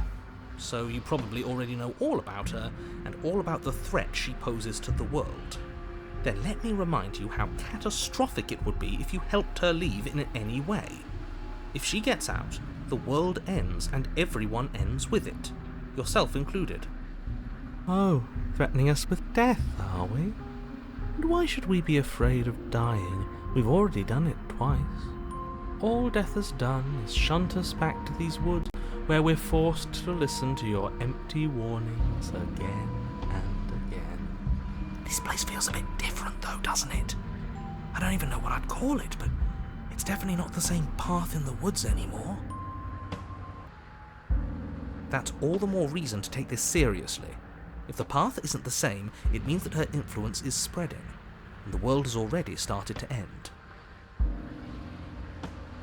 Her influence? I really should have said that. It'll make your task more difficult. But now it's out, you could always take that information as a sign of goodwill between us and do your job, alright? Great. Let's just hurry.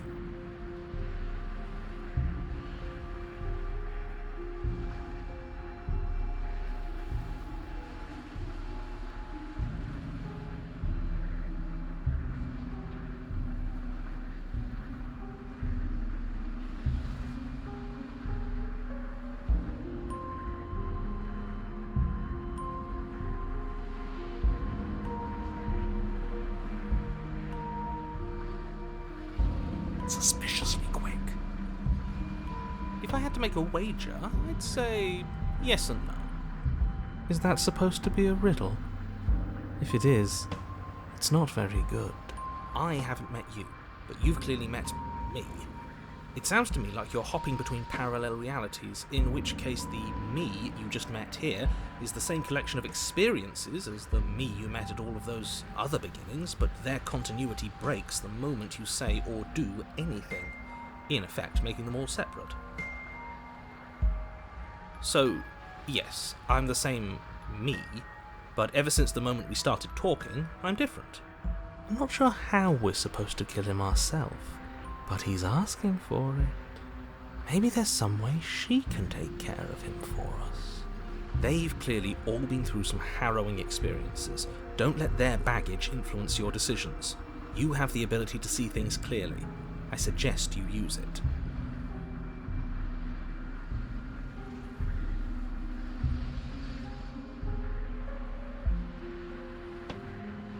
You're making a dizzying amount of assumptions. Your perceived reality looping twice before does not mean it will continue to do so forever. Those little voices have already drawn attention to the fact that even the path is different. The world itself is at a tipping point. Know that there is always a choice. Even if you were stuck in an infinite loop, there's no reason to assume that the mere nature of the infinite would force you to make any specific choice. You do have free will, as much as things would be easier if you didn't, and you can just keep making the correct choice forever, never deviating.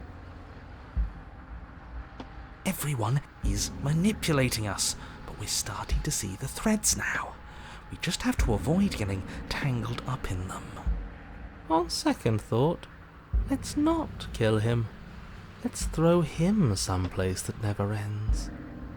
I'd like to see what that does to him.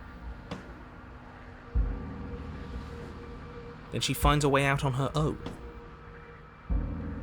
So, standing around out here is the same as us letting her out. Only we don't have to see her. That's gotta be better, right? No, it's strictly worse. And why is that? Because it's cowardly, for starters, and because the unknown is always worse than the known. But really, all you're doing right now is weighing two considerably bad options. The only solution worth considering is slaying her, and whatever delusion is holding you back from doing that is just that, a delusion. If you already managed to end her in some other world, the only reason you'd be here is that you somehow managed to do it wrong.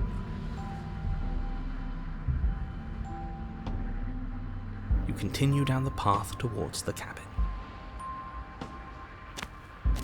It isn't long before you're steps away from your destination. I don't think you need any words of warning. I think you know what's in there, and despite your protestations, I think you know what you need to do. I don't like any of our options here. It feels like we're being driven down the tracks to some awful inevitability. There must be something we're missing. Something that would make everything make sense. Maybe letting her out really is the answer. Whatever. You don't want to listen to me? Do it then. Let her out. See what I care. It sounds like somebody's about to crack.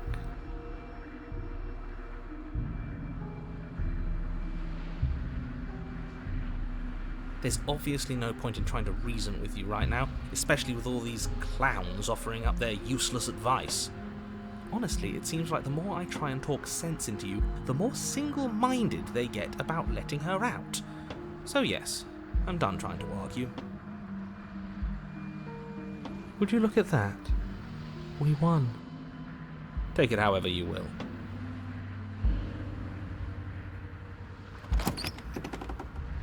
The interior of the cabin is long and dark, a single narrow hallway stretching far into the distance. Curtains billow out from tall windows on either side, obscuring the path forward, fluttering helplessly as opposing gusts of wind rush into the building, clashing and joining and driving everything forward. The only furniture of note is... that's strange. What's strange? Is it the mirror? The mirror? No, there isn't a mirror. What's strange is that there isn't much of anything in here at all, aside from the curtains. There's supposed to be a pristine blade. Why isn't there a pristine blade? Of course there isn't a mirror. There wasn't one last time either, so why would it be there this time? I suppose the only way to go is forward. So forward we will go. Blade or not, it doesn't really matter, does it?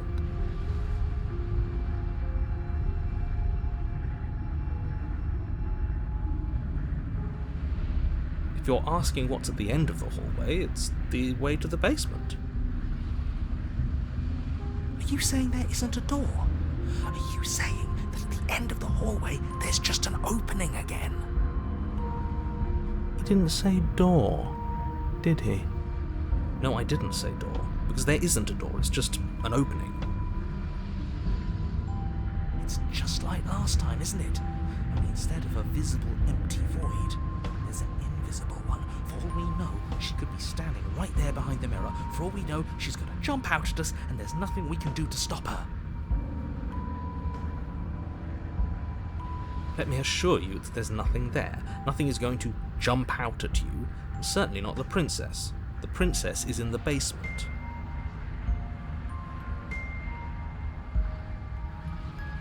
You slowly make your way towards the gaping maw that awaits you.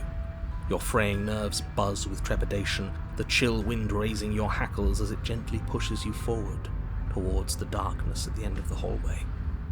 You can't shake the feeling that you're being watched. Oh, do we? Do we feel like we're being watched? I hadn't noticed. At least you're admitting to it now. You stop as you reach the end of the hallway, I presume in front of whatever mirror isn't actually there. I hate that I know what's about to happen. Knowing makes it so much worse. You reach your arm forward into the pitch black of the opening. Well, that was a close one. All that stress and lead up for nothing. Helplessly staring into the void. I'm glad I made a lasting impression. Shit, where is she? You feel something long and frigid coil around your ankle. Your heart skips a beat, standing in muted shock for one long, frozen moment. And then she, the princess, constricts. Your bones snap. Icy pain radiates up from the break, a deep cold flooding your veins as your legs, numb with the shock of it, collapse, and you collapse with them. You're met with the terrifying visage of the princess. Her hand grips your leg in a steel vice, her grin carved jagged from ear to ear, crowded with far too many long and crooked teeth. You killed me last time, and that was after you tried to lock me away forever. I was so close to freedom, but then you took my body away from me. So now, I'm going to take yours, and I'm going to walk it out of here. And you get to watch me do it, completely helpless, just like you left me. Okay, maybe letting her in isn't the best idea. She clearly hates us. And what's your point? I thought you wanted to get out of here. This is a way out, and it's different. We might as well take it. Yeah, but not like this. She's going to make it hurt. Then turn off the part of you that feels things. Oh, like it's that easy? It is. Pain is just another sensation. If you can tolerate joy, you can tolerate pain. Except that pain hurts. Yes, that's what it does. That's the definition. Do we need to explain to you why pain is bad? You need to explain to yourself why it isn't.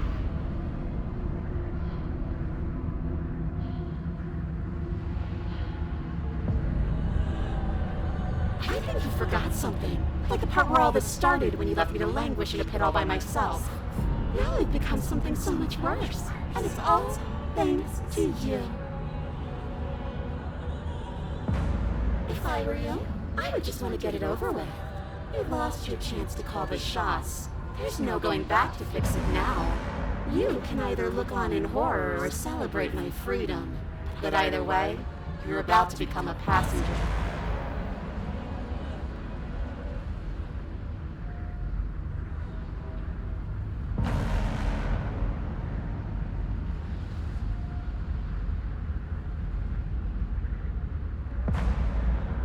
Ooh, that's a good one. Ego is all about perspective. After all you've done, why would I ever care about what you think of me? Enough talking.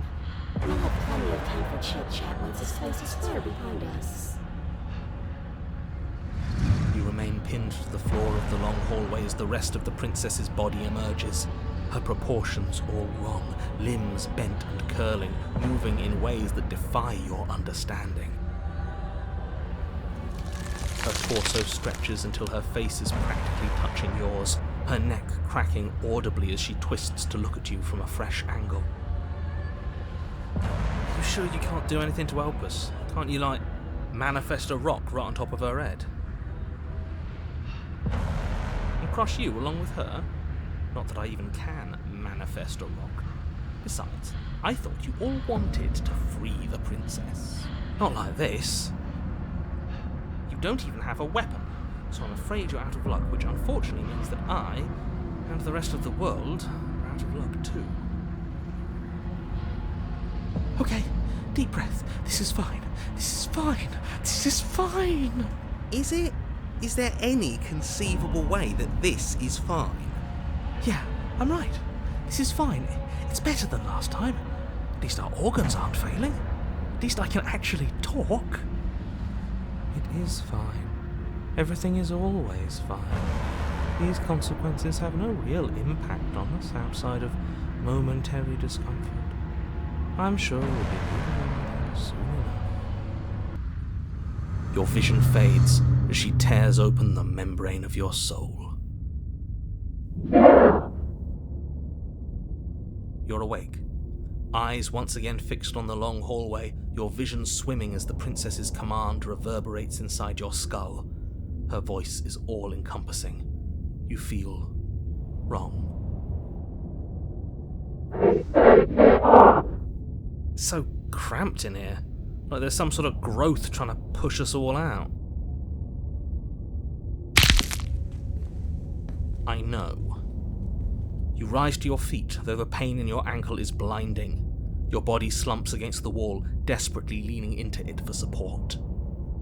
It's rather rude to show up in somebody else's body and boss it around like this.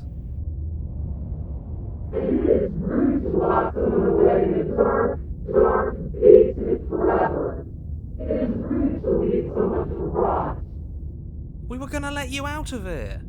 That's the whole reason we marched all the way back up to the cabin. Were we? I was. I know you were. but you were going to do it for the wrong reasons. And what reasons are those supposed to be? Nobody should be able to be judge, jury, and executioner. Weren't you all of those things for me? I can grasp the shape of everything you think and feel. You think you are numb, but you are hopeless and paranoid. You are afraid of me. And I don't feel regret, even in the recesses of your soul. There is not a drop of sympathy to be found. We weren't always like this. I've always been like this. All I'm doing is reaping what you've sown. We don't have to let her out. I've been storing up a little bit of will since she forced her way in here. Take it and throw us all into the basement. It's better than giving her what she wants. You wouldn't dare. Move now. Your body, still slumped against the wall, trapped between the princess's overwhelming will and the blinding pain of your splintered ankle, takes an excruciating step towards the cabin door. The movement is stiff, your body reduced to a marionette, pulled reluctantly along by your strings. It's not that bad. The pain feels good. Because I know you feel it too.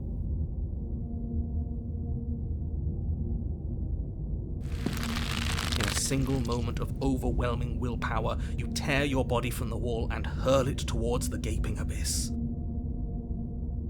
I won't let you do this.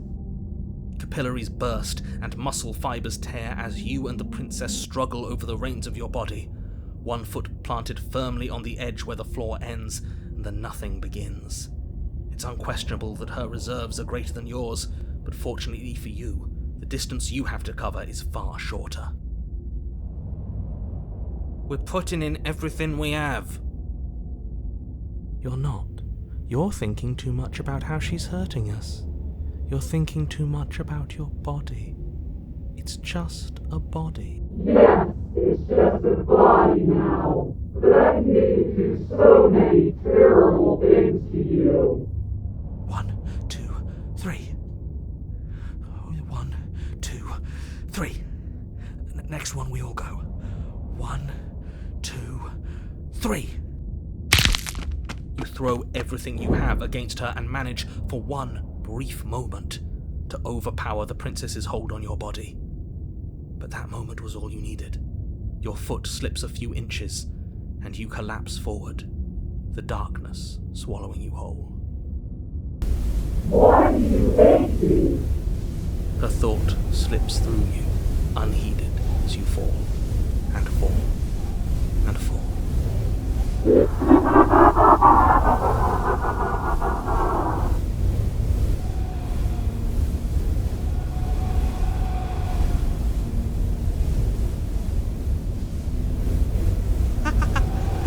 did it!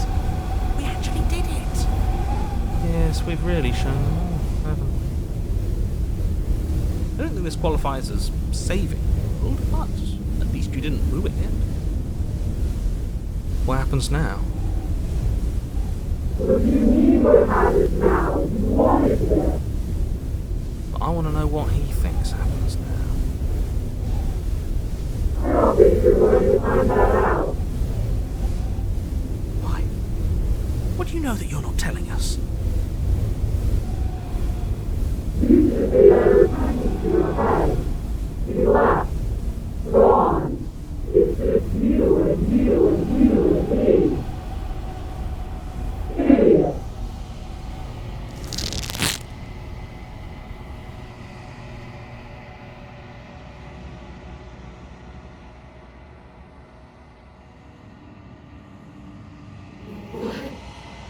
What's happening?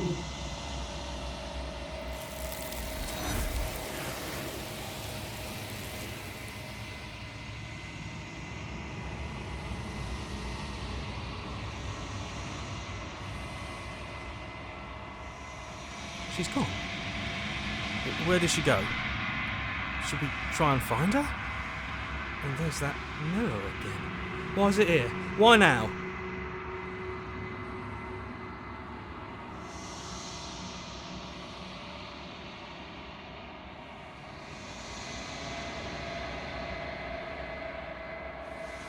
This doesn't feel right. It feels different. Final. It's calling us. And not in a good way. Ignore the cowards. You have to look.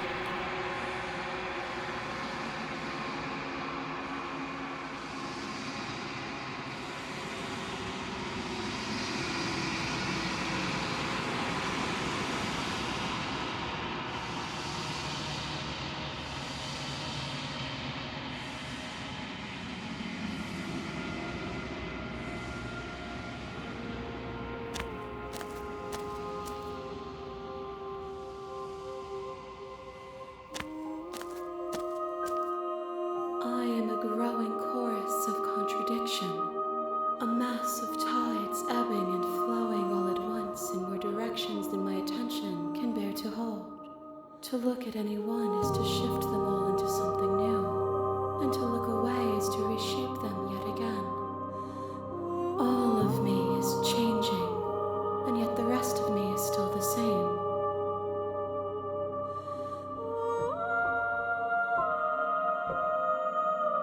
And yet my waters flow and my streets bustle. There are no words that can describe me into non-existence. There is no logic that can bind my multitudes.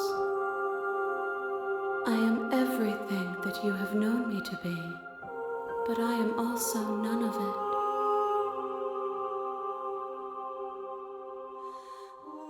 it. As easily as you can stand to be you. You are like me, even if you have chosen not to look at the corners of you that do not fit, even if you have chosen to ignore the brilliant contours of your soul.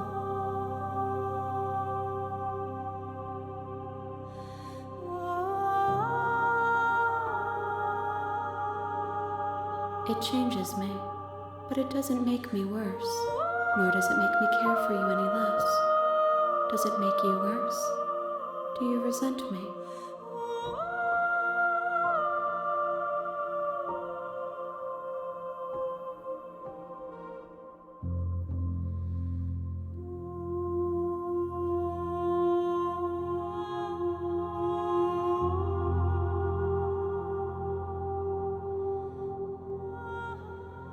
It does seem small from here, and the more we journey, the smaller each of those steps will be, but that doesn't make any of them less special.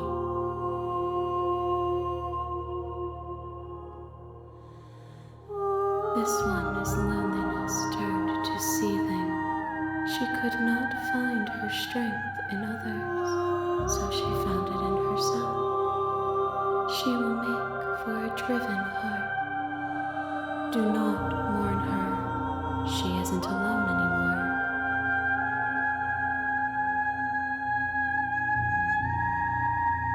If that remains your choice when all is said and done, then you may try. I will regret destroying you if that is what we come to.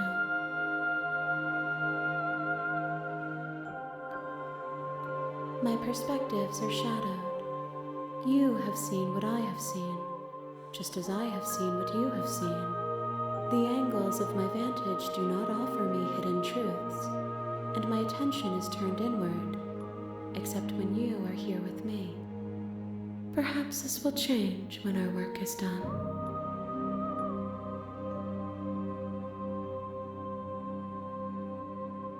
The desires of my multitude thrive in endless competition with themselves, but none of them rise above their dance to influence me. I yearn for what I have always yearned for, my awakening. Other desires shrink in the light of self-knowledge.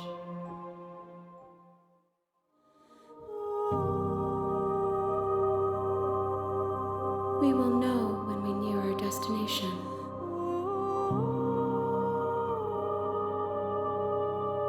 I care about your gifts, but I have no preferences. You have your responsibilities, and I have mine.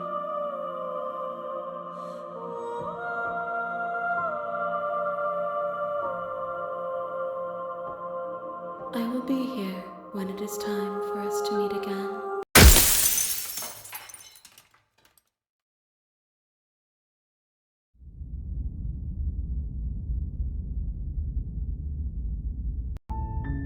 You're on a path in the Turn woods, this around, and at the end of it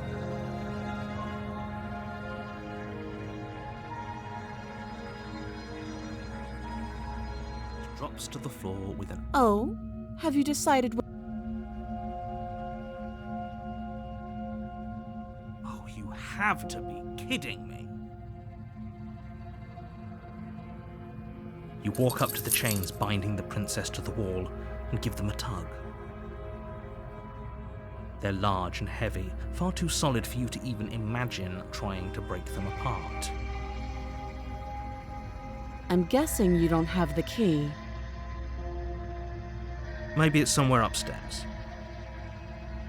Doubtful. Whoever locked the princess away down here intended for her to never see the light of day. They wouldn't have just left the key to her chains somewhere in the cabin.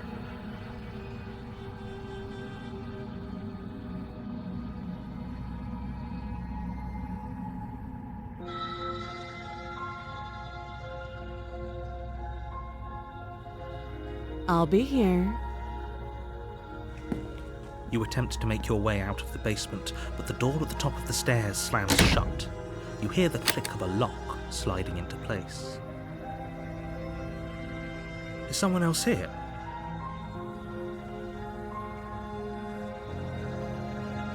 Your shouts and pleas are met with silence. You're here to slay the princess, and you won't leave until the task is done.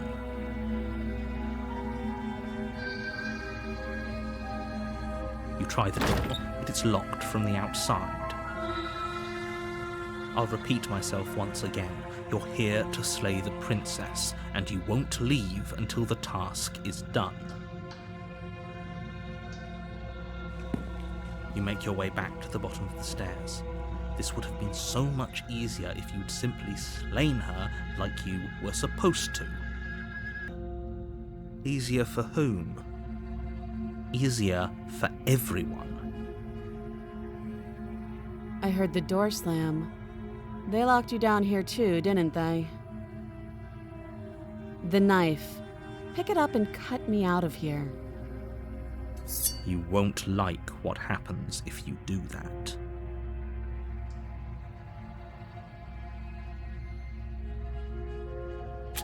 Against your better judgment, you place the blade against the princess's arm, just above the massive, unyielding chain. You cut into her flesh. The blade is sharp, and you make quick work of it.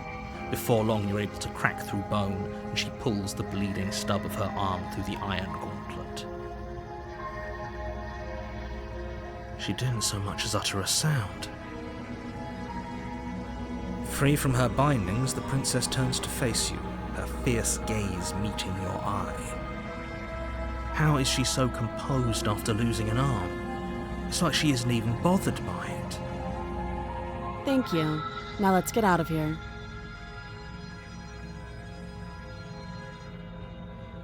No, we won't have any of that. The stakes are too high. You can't just let her escape into the world. No, I just can't let her escape into the world. As the princess approaches the bottom stair, your body steps forward and raises the blade. Wait, this isn't fair. You can't just do that. Watch me.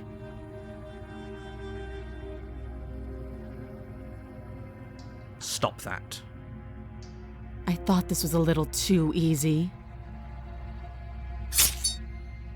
Your body lunges forward to sink the blade into her back, but the princess swiftly moves out of the way before you can connect. Stop it! Stop resisting me! I am trying to get you out of here alive. The blade. Move the blade. You're doing your best to help me, aren't you? I can see the conflict in your eyes. I'll make this quick. She steps forward and pries the blade from your rigid hands. Maybe I'll see you in another life. And then she slits your throat with an almost clinical ease. Her face remains unchanged as she watches you collapse to the ground, blood flowing from your butchered neck. This is the end, isn't it? I'm afraid it is. Everything goes dark, and you die. I hope it was worth it.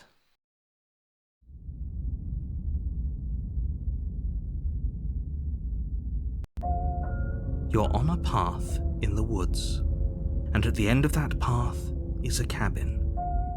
And in the basement of that cabin is a princess. You're here to slay her. If you don't, it will be the end of the world.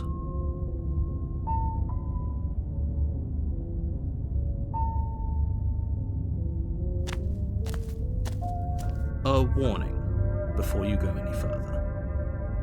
She will lie, she will cheat, and Yes, don't believe a word she says. Just go in, take the knife, and do what you're supposed to. Wink. Did you just say wink out loud? No, I didn't.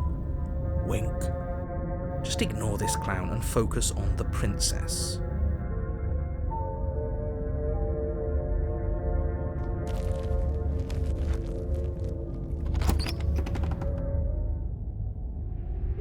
The interior of the cabin is less a cozy woodland retreat and more like a dungeon. A few pathetic wisps of starlight attempt to illuminate the cold, uninviting stone walls, and thick, wrought iron bars barricade the windows, reminding anyone who enters that this is a prison. The only furniture of note is an iron table, bolted to the floor, a pristine blade perched on its edge. The blade is your implement. You'll need it if you want to do this right.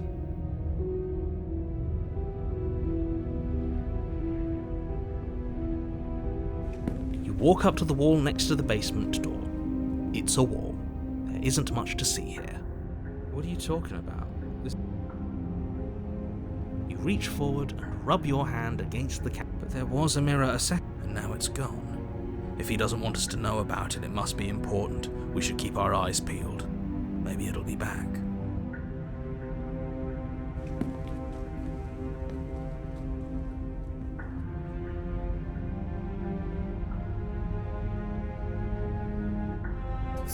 You take the blade from the table.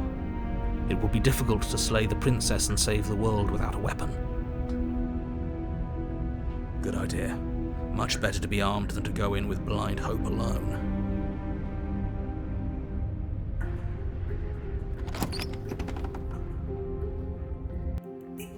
The door to the basement creaks open, revealing an old stone staircase. A few sputtering torches attempt to vaguely illuminate your path, dancing across glimmering patches of slimy moss on the stone steps. If the princess lives here, slaying her would probably be doing her a favor. Her voice, harsh but controlled, carries up the stairs. Is that a visitor I hear? Please, come downstairs. It's been a while since I've had company. I wonder what visitors she could be referring to. Were we not the first? You walk down the stairs and lock eyes with the princess. She looks up at you, the heavy collar around her neck clanking loudly as she moves, the chains binding both her wrists to the far wall, joining the metallic chorus as she adjusts her hands in her lap. Should we be worried about the one around her neck? Why would you be worried about her restraints? If anything, they'll make your job easier. Have you noticed the empty chain on the wall? Odd that in a place where everything seems to serve a distinct purpose, there would be something so obviously useless. What an interesting development.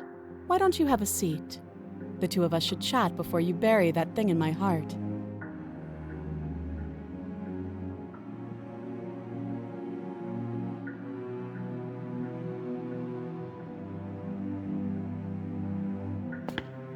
You step towards the princess, but she stops you before you get too close, holding up one shackled hand. There's fine. I'd prefer we keep some distance until we've sorted this out. That's reasonable. We do have a weapon. Might as well put her at ease.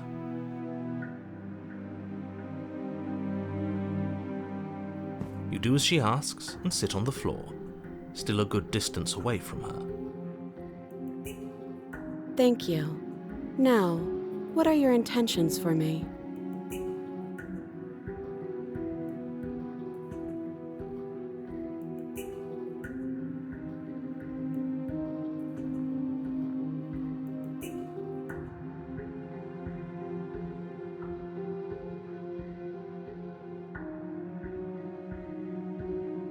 Yes, your intentions.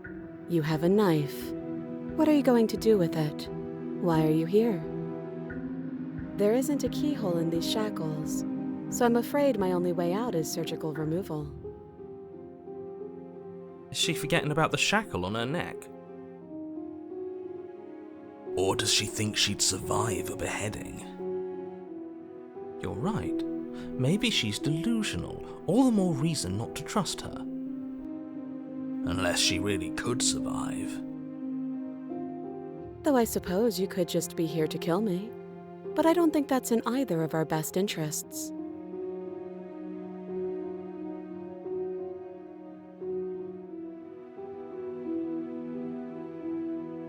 Oh, are we talking about that? I thought we weren't going to give away the game. But sure, I'll fill you in. Nothing happened. You died. I went upstairs. I couldn't leave. I found myself in a new place in chains again. More of them. And now you're back. Is that really all she knows? It's not like we have much of a clue about how things work. And she's probably even more in the dark than we are. You're looking at me like I might be hiding something. I'm not. I guess it's possible she really doesn't know anything. Maybe both of us are stuck in this loop without any idea why or how. So you've already been here. As much as I would like to remain in denial, it's no use. This has complicated things. It's complicated things how, exactly? Ideally, this was supposed to be one and done. You go to the cabin, you heroically slay the princess, and in the process you save the entire world from being damned to oblivion. The situation right now, where you're getting a second shot at things, is a contingency. A contingency for what? For you failing, obviously. And you being here means that things are going to be a lot harder than they were. I really shouldn't say anything else, I'm just going to make it worse. Just good luck. If you knew this could happen, why didn't you tell us? All of this is incredibly valuable information. It would have changed our actions considerably. I needed you to be in the dark for as long as I could keep you there. It's important. Necessary, even.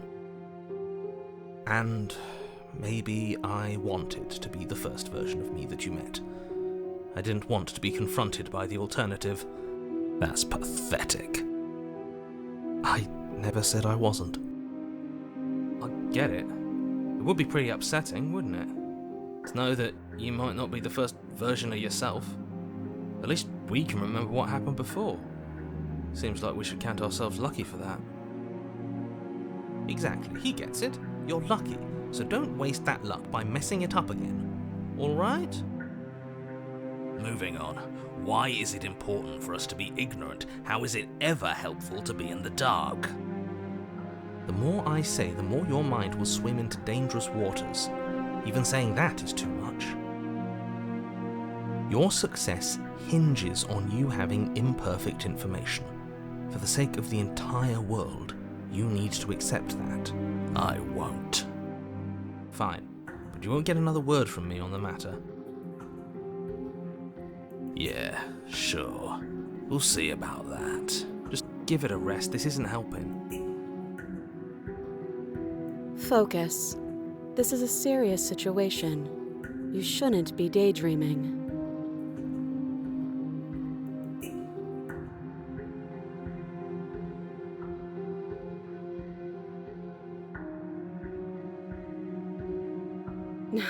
No. Like I trust you to come any closer with that knife. All you're going to do is hand it to me, and watch me work. But she would have to cut her head off, right? She can't be suggesting that.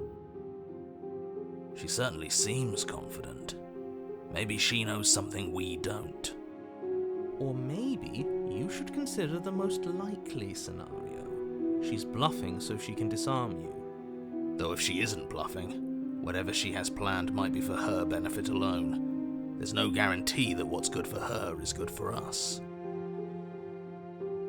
So, what should we do? I don't know. I'm just spelling out our options, listing the pros and cons.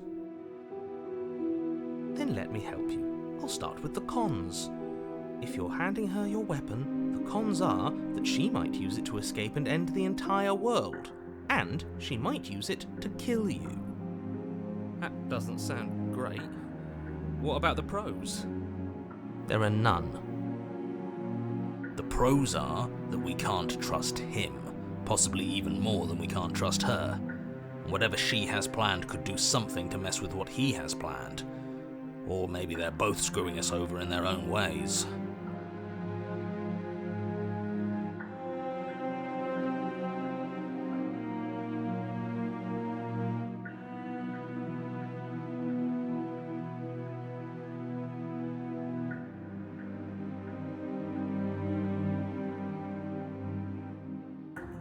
But sure, let's talk about what happened.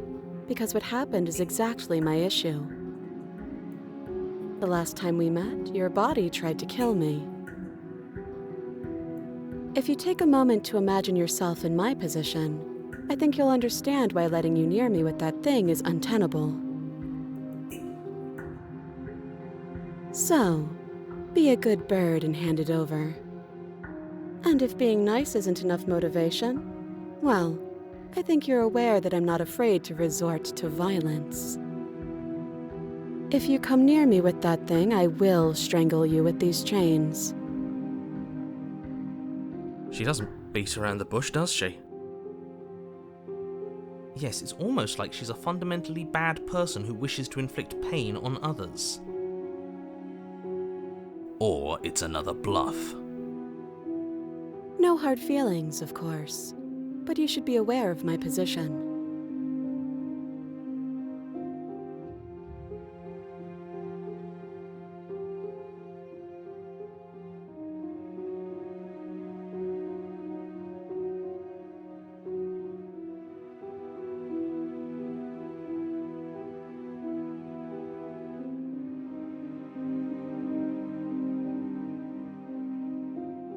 I don't know, but you could always try it on. Maybe it'll fit. I hope I don't actually have to say this, but please don't lock yourself in chains. We need you ambulatory if you're going to save the world.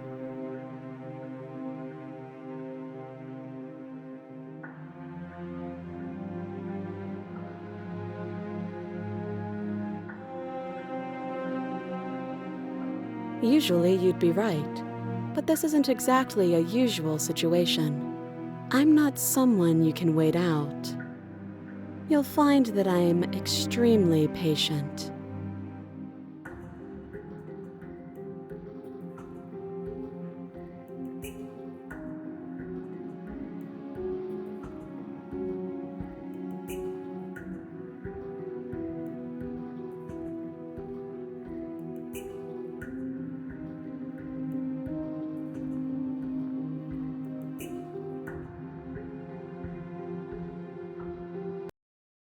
Do you think these chains take away my saying things? I said no. As you move towards the princess, she stands, her chains clinking as she wraps them around her fists. In an instant they're around your neck, both of you dropping to the ground as she pulls them taut, bracing her body against yours as you struggle uselessly. The metal chains constrict around your windpipe as the princess heaves with a muscled intensity. Drop the knife or you die. What is she doing? We weren't trying to attack her. I can see where she might have gotten the wrong idea. She doesn't have much agency here. Would we have trusted her if she walked up to us with a blade again, after what happened between us? How many times did I warn you she's not to be trusted? But while strangulation can be very distracting, she's not armed, and you have your pristine blade. End her before she ends you.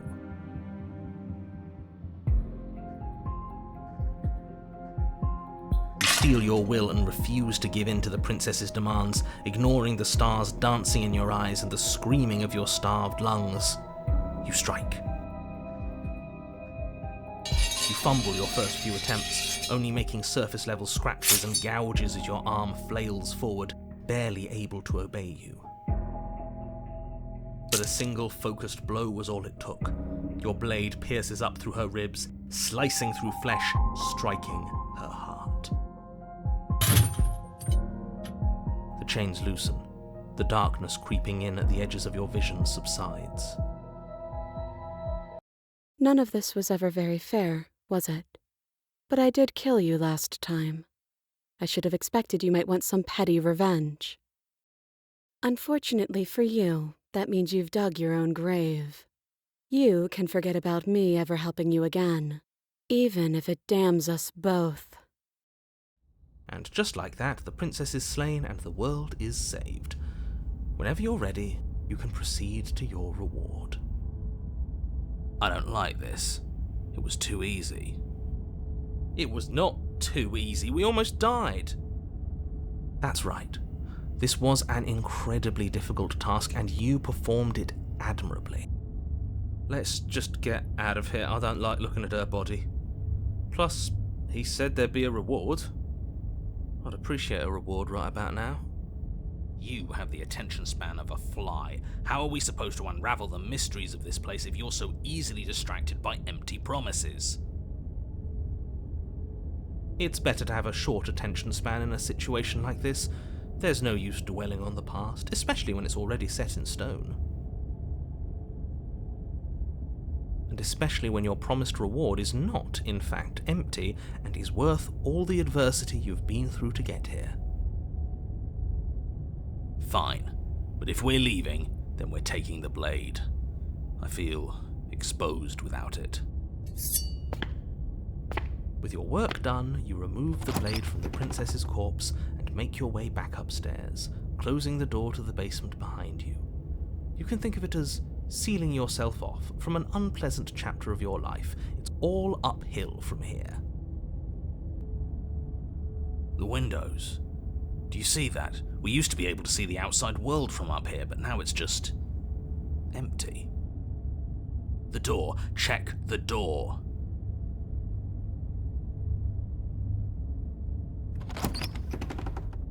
You open the cabin door, ready to return to a world saved from certain doom. Only a world saved from certain doom isn't what you find. Instead, what you find is nothing at all. Where a lush forest stood mere minutes ago, the only thing in front of you now is the vast emptiness of some place far away. You don't have to act surprised. We could see this vast emptiness through the windows. But if everything's gone, does that mean we're not gonna get our reward? This is your reward. An eternity of bliss, if you'll have it. And I suggest that you have it. Okay. This is what's best for everyone. Trust me. Like hell it is.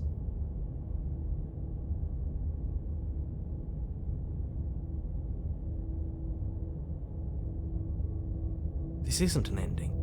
In fact, now that the princess has been slain, endings are a thing of the past. No, this is the beginning of eternity. Your reward, like I just told you. Time passes. You can't be sure if it's days, or months, or years, or even decades. It's all a wonderful, boring blur. You've never been happier. Decades?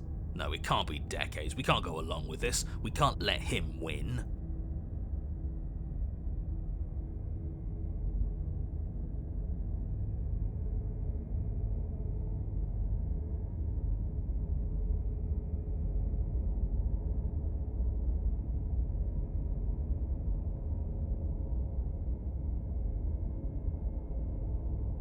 That's great. Congratulations. You've earned it. More happy time passes, though the word begins to lose its meaning. Time, that is, not happy. Happy still has plenty of meaning. He's just saying things. The voice's protestations fall on deaf ears. Eventually you pass into a blissful state of pure existence. Though words like eventually and pass ceased to have any meaning to you long before that shift, you simply exist. Happy. Forever.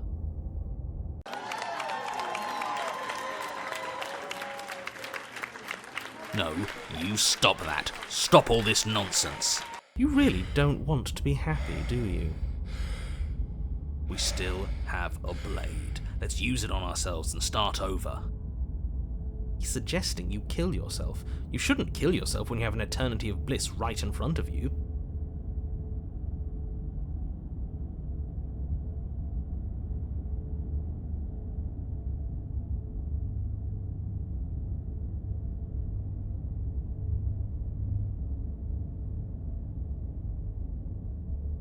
If it makes it easier for you, I can do it. Let me have it.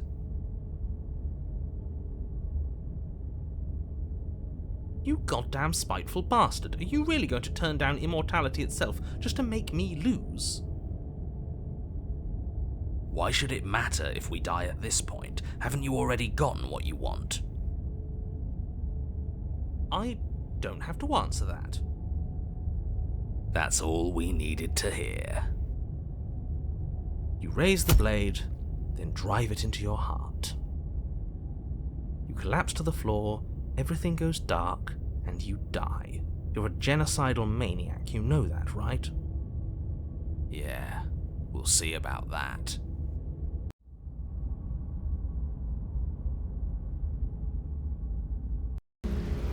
You're on a path in the woods. See, that wasn't so bad. And now we've got another chance to get to the bottom of things. Bit by bit, we're starting to unravel this place. There are so many more threads to pull once you stop feeling. That's a little dark, buddy.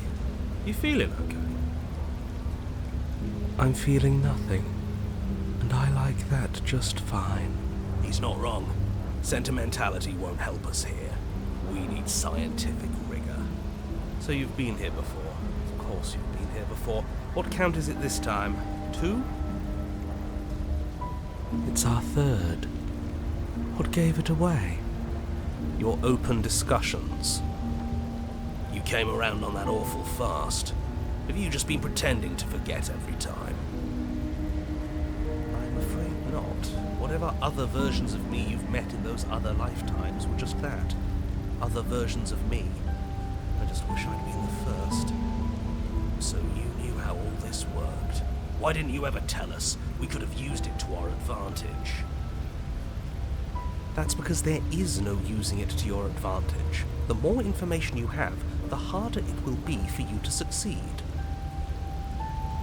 It's not like it was that difficult to slay her last time. She may have put up a fight, but her flesh is still softer than our blade. And now she's dead, and I doubt she'll be able to do much of anything from the grave. You already slew her, and you survived. Yes. Then why, pray tell, are you here? Oh, I know that one. We killed ourselves. Why? Because you thought trying to stuff us away in a corner for eternity was a suitable reward. Was it not? What better reward is there than eternal bliss? You should have been happy. We weren't. We were bored. You were bored. I was just unhappy.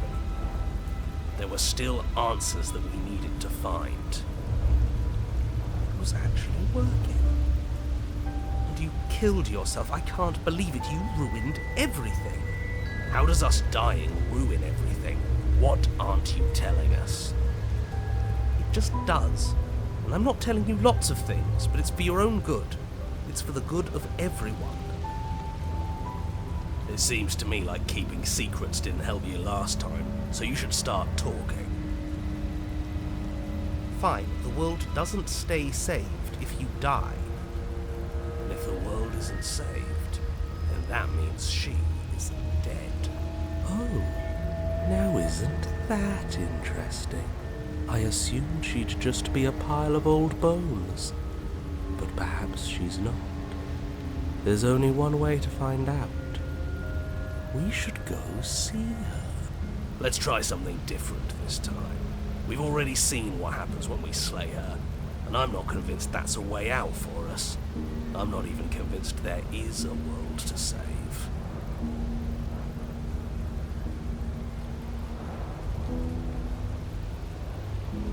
Yes, things are different, aren't they? If this isn't the same path in the woods you're used to, that means that her influence is already spreading and you're running out of time. Her influence? What's that supposed to mean? It means exactly what I said. Don't overthink it, or you run the risk of making your task so much more difficult than it has to be. And what is that supposed to mean? Forget I said anything. I've probably already made things worse, and I need to stop talking about this now before I definitely make things worse. Come on, tell us your secrets. Haven't we been through enough? Don't we deserve to know? No. Is there a reason it would be raining? If there is, it doesn't matter. If a bit of rain is the best her influence can conjure, then we have nothing to worry about. A drenched corpse is still a corpse.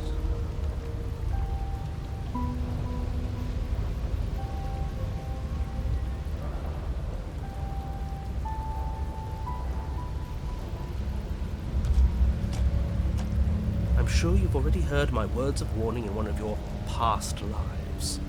You've already managed to slay her once, just don't muck it up this time, alright?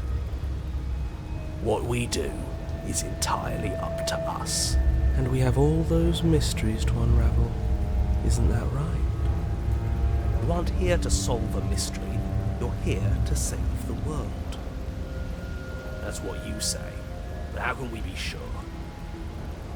We can't be sure of anything except what's right in front of us. Okay, but we should care about the fate of the world. Why? Because we should. I don't know. It's important. Is it?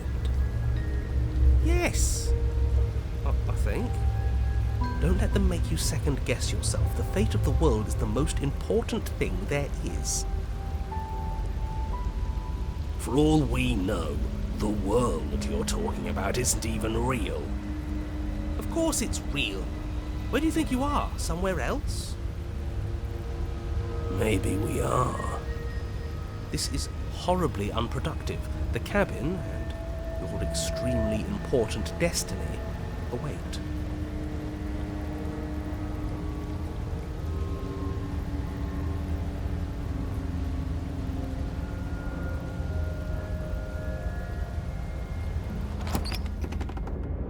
As soon as you enter the cabin, you're struck by an overwhelming scent of decay, of mold and death and stagnant water.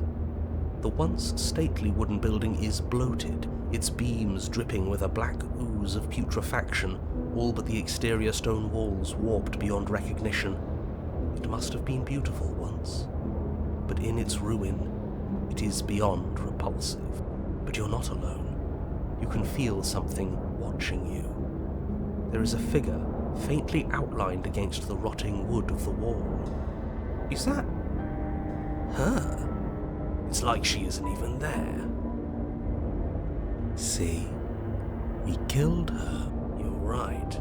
Maybe she doesn't reset like us. She certainly doesn't look the same as she did last time.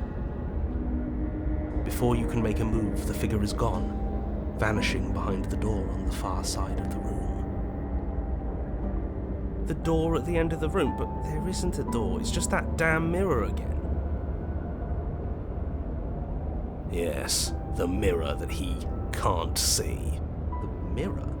Is this some kind of joke? Did you all plan this out before dying? There is no mirror. There's the door to the basement, the table, and the pristine blade. Huh. That's strange. There's supposed to be a pristine blade. Why isn't there a pristine blade?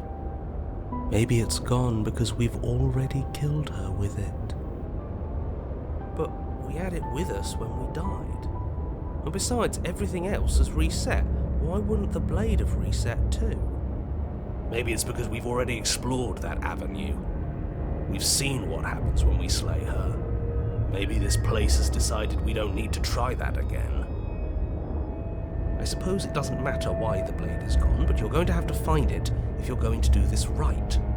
So why don't you march over to that door and make your way down to the basement?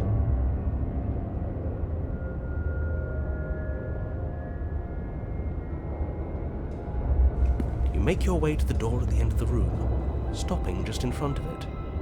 You must think you're looking at that mirror you mentioned earlier, the one that doesn't exist. Just reach forward and open the door. It's still so hazy. We should try and clean it off. Yes, trying to touch it does seem to be the magic spell to get it out of our way. Maybe it won't disappear this time and we'll finally get a good look at ourselves. We should explore every option.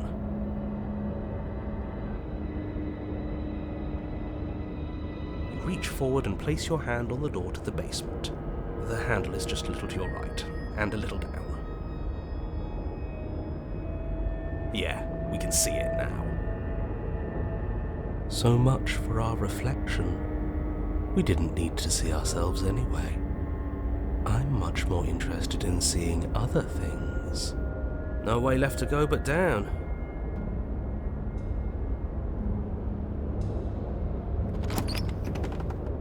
The door to the basement groans open. The air is foul and wet, so thick that you can almost feel it settle onto your skin in layers of grime.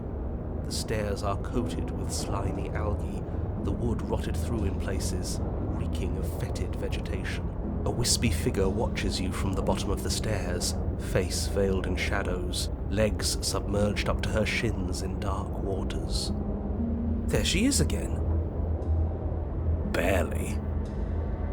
She's just an old memory. Your eyes lock for a brief moment, then she vanishes around the corner.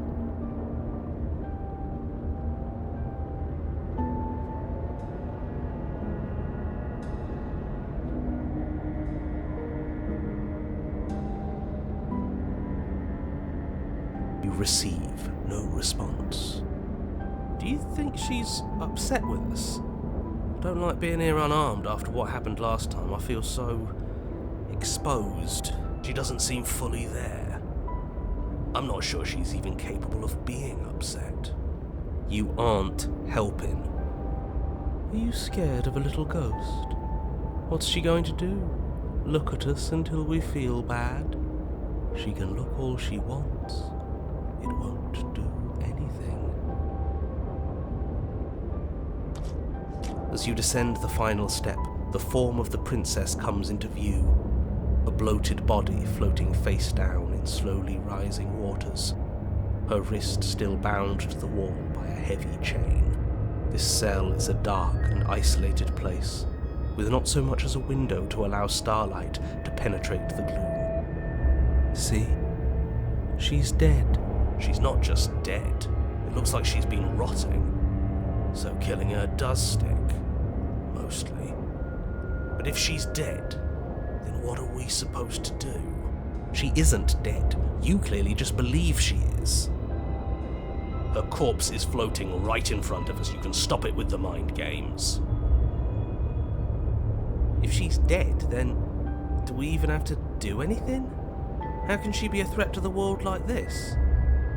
Your thoughts are cut short by the sound of a slamming door and a clicking lock. You turn to see the shade of the princess staring down at you from the top of the stairs. So that's where the blade is. It's already in her heart. And yet she isn't dead. She is dead. Have you never heard of a ghost before? Oh, for the love of... Can we not waste time arguing over the semantics of what is and isn't dead? She is clearly conscious. She clearly just slammed the door on you, and she clearly has a weapon. Your pristine blade sticking out of her chest. This is extremely bad. Catastrophic, even.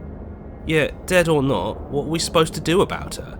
Slaying, or destroying, if we want to be a little more death neutral, seems off the table. Yeah, this is tricky. But let's talk to her. See what kind of information she has that we don't. But she hasn't said anything. Are you sure she can talk like this? Bold of you to come back here after what you did.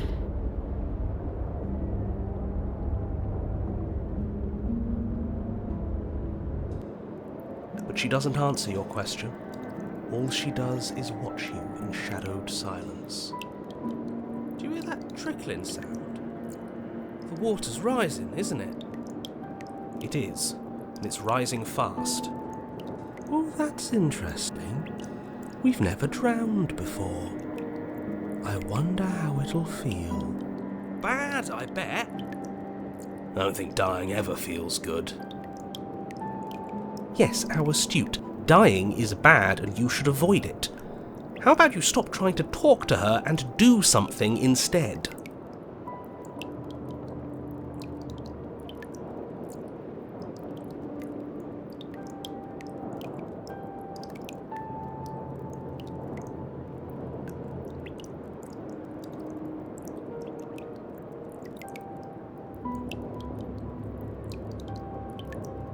Pathetic. The water is rising faster now. It's flowing in from some unseen place, and judging by the height of the alley on the stairs, it has no intention of stopping anytime soon. You feel it creeping up your back, so cold that it steals the very warmth from your flesh, leaving a smothering numbness in its place. Are you really just going to stand there and let yourself die? Yeah, let's think. Where is it coming from? It's coming from some unseen place. Does it really matter where it's coming from? Because I can feel it rising. I don't think we have much time to sleuth. Yes, it matters. Maybe we can find a way out. Maybe we can figure out a way to make this work. This is just a puzzle. We can solve it. Some things aren't puzzles to be solved. Sometimes you're doomed from the start. Most people are. Yes, most people are doomed, but in case you need reminding, everyone will be doomed forever unless you stop her.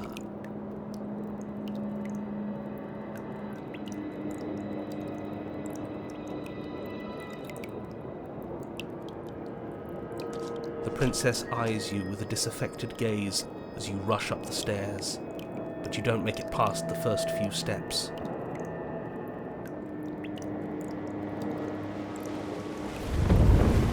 The door bursts open, a powerful wave of water crashing down towards you.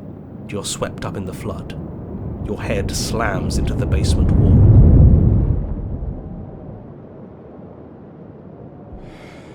You come to a moment later, suspended in darkness, disorientated, only aware of the surface of the water and the emptiness above.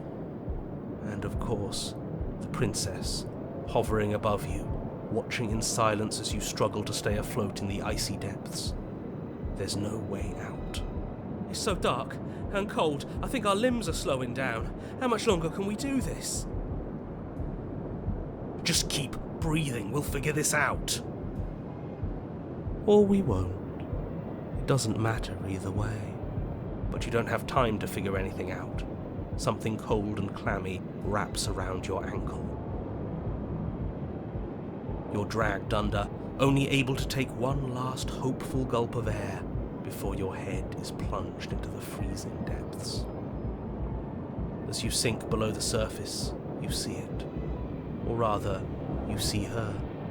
The body you found floating when you first arrived, its hand is locked around your ankle, the heavy chains pulling you both down into the unfeeling, suffocating nothingness.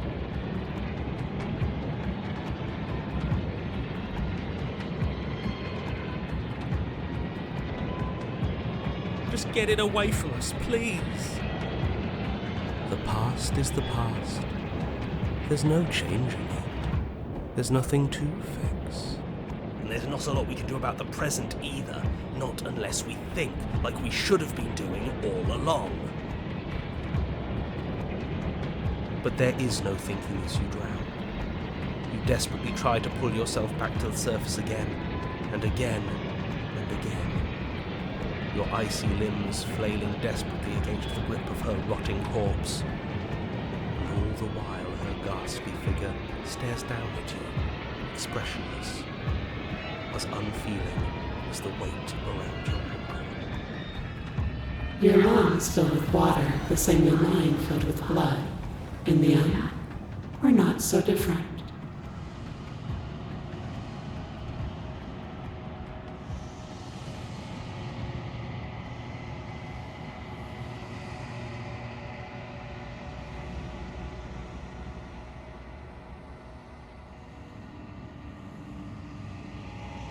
She's gone. Where did she go? Should we try and find her? And there's that mirror again. Why is it here? Why now?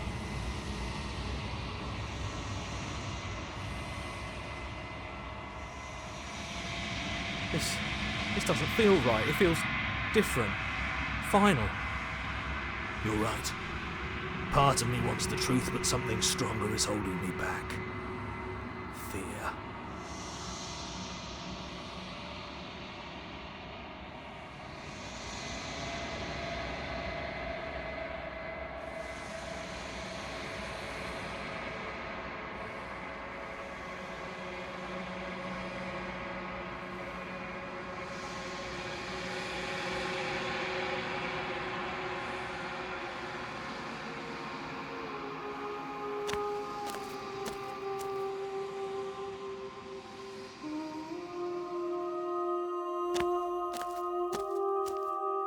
There's a world beyond the endless walls of the long quiet.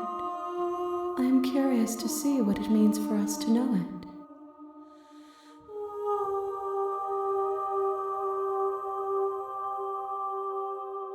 It doesn't matter if there are. People are frail and impermanent.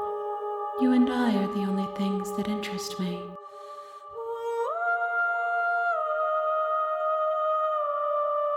We are real.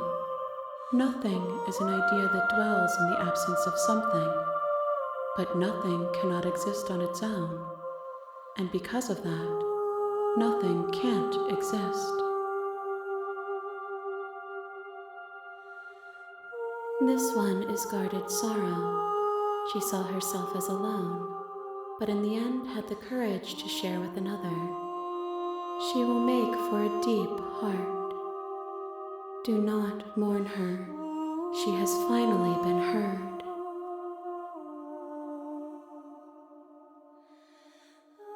No, the point of awakening is to find out.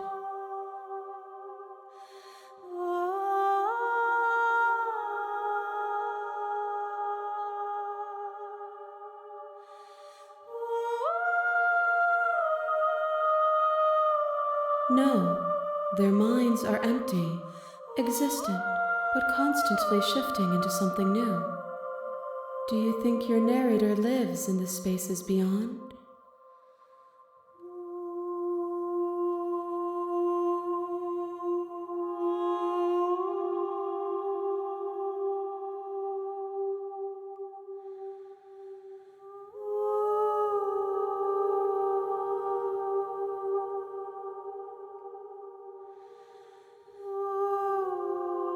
Do not look to one who fears me for your truth.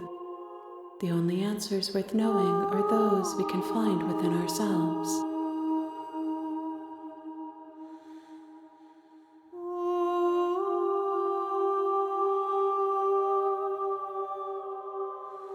You've already tried waiting, but I understand if you need more time. I'll wait with you.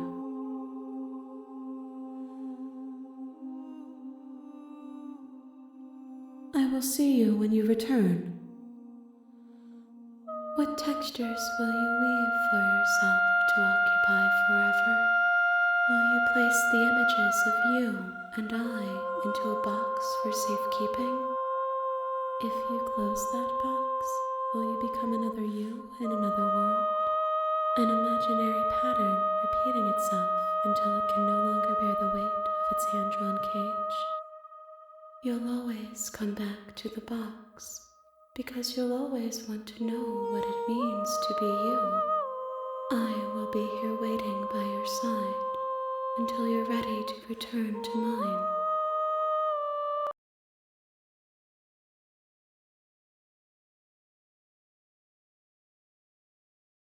You have returned to me.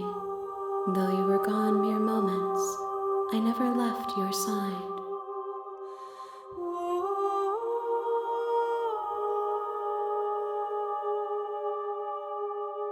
The next time I see you, each of us will finally know what we are. I will be here, waiting for you.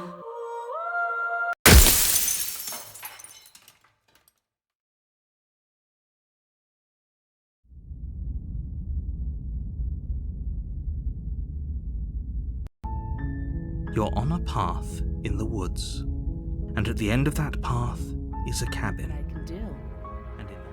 She's unarmed. If you hesitate now, it'll be too late. End this. I'm positive. I'm not. But we'll keep our eyes peeled. If she has a weapon, she'll have to draw it before she can use it. Hesitating? Why don't you drop the knife and the two of us can be civilized with each other?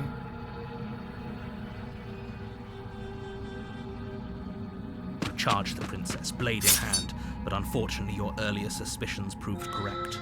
A blade of her own slips down her sleeve and catches you in the neck. Blood sprays from the cut, your severed carotid artery painting the princess with strokes of red. You'd better finish your task quickly before you run out of time.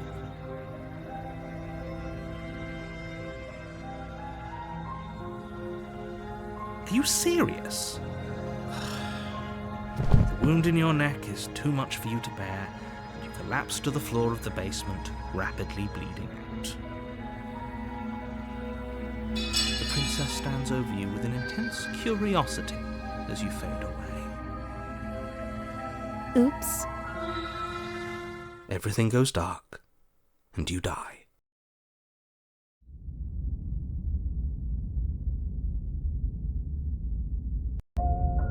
You're on a path in the woods, and at the end of that path is a cabin. And in the basement of that cabin is a princess. You're here to slay her. If you don't, it will be the end of the world.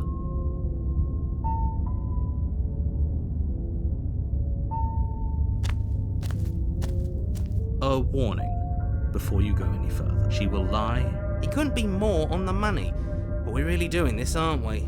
I'd say you're lost, but I'm stuck here with you. We know what to look out for this time. We know to be careful. Just stay focused and you'll be fine.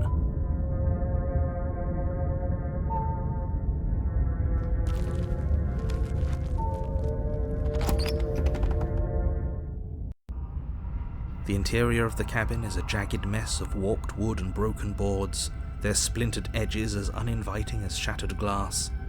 The only furniture of note is a pointed table with a pristine blade perched on its edge. The blade is your implement. You'll need it if you want to do this right.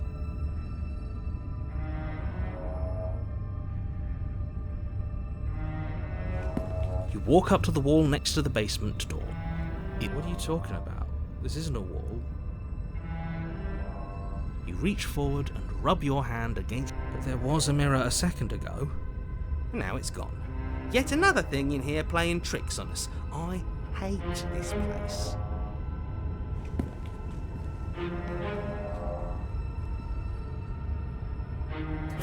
You take the blade from the table. It will be difficult to slay the princess and save the world without a weapon. Feels a bit better to have a weapon in our hands. Let's make her hurt for what she's done to us.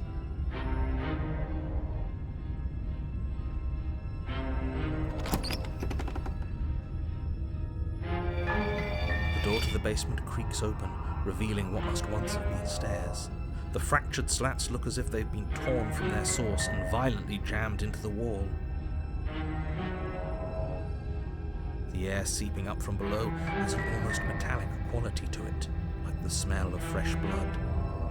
And you can hear what sounds like the rhythmic scraping of metal coming from down below. If the princess lives here, slaying her would probably be doing her a favour. Scraping? She's not even trying to hide her knife. It's like she wants to get in our head.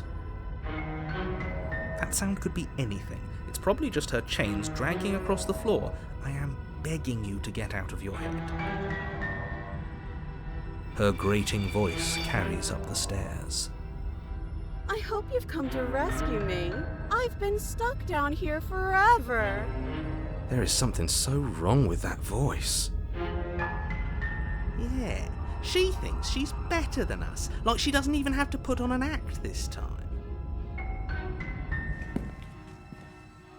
As you descend the final step, the form of the princess comes into view, her sharp eyes following you from across the room. Finally, somebody! Quick, get me out of these chains. We're not safe here. Come on now, we're not falling for that, are we? She's trying to trick us, but she can't hide that threatening edge to her voice. She just wants us to get close, to let our guard down. If she sounds threatening, it's because her mask is already slipping. She knows why you're here. You are armed, after all. What are you waiting for? You are here to rescue me, right?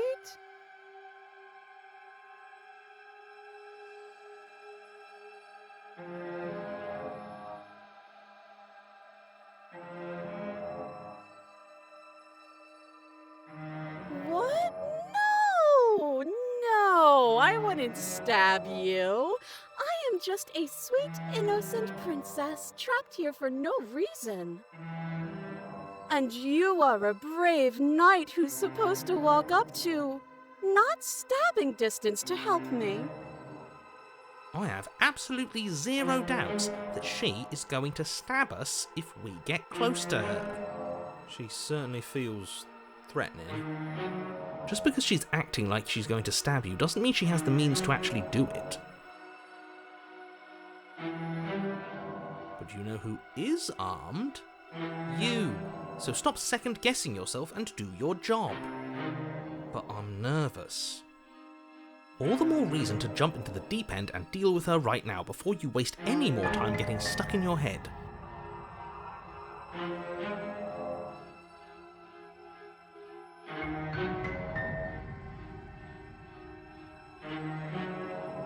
A knife?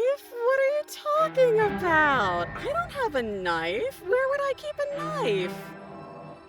And why would I stab you to death?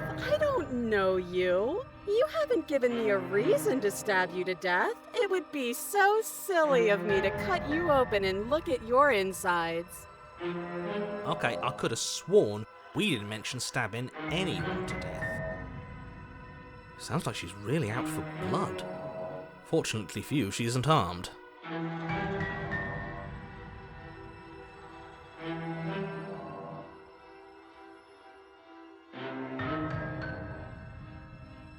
It would be so much easier to prove that I do have a sharp object. I could just show it to you, but I don't have one, so I can't.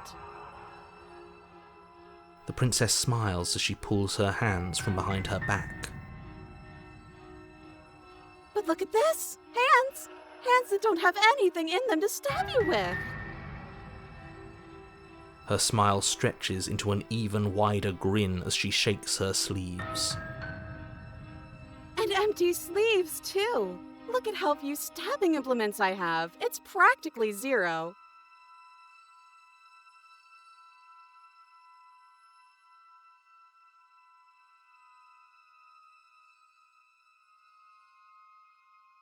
That's So rude of you, passing judgments on strangers you've never met just because they're different from you.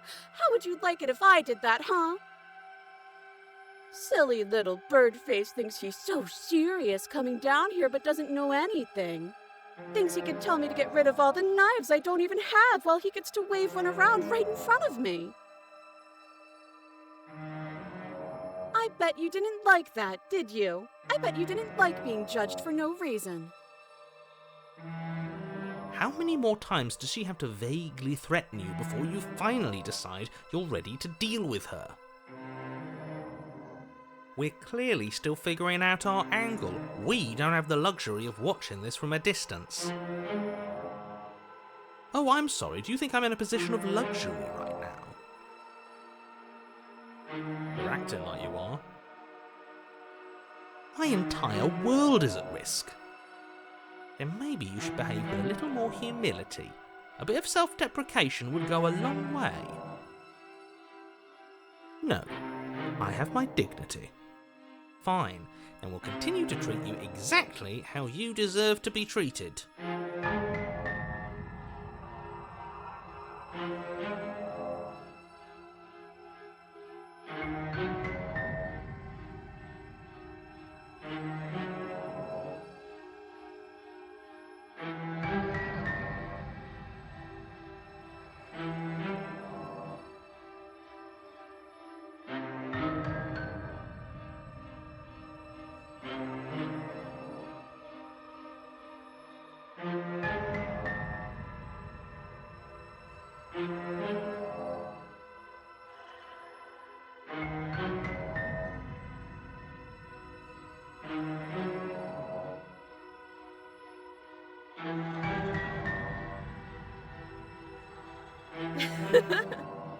That doesn't sound like me. Last time? What are you talking about? Ugh, it's like the two of you are working together on this. Aren't you listening to her? She's obviously lying through her teeth. I'm terrible at spotting lies, and even I can tell something's up here. We can't be the only ones that looped back to the start. Someone else has to remember, right? Yes, something is obviously up, and we can all tell that she's lying. The thing she's lying about is how dangerous she is, not dimension hopping or time travel or whatever it is you think you're doing.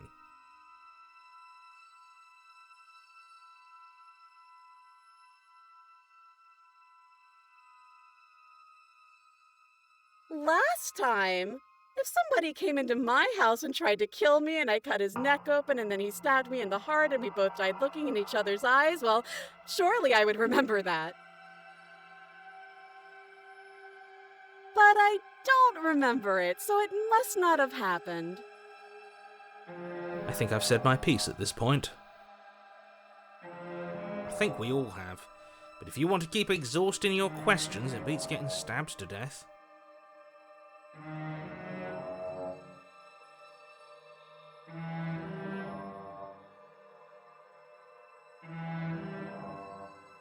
Would I just lie?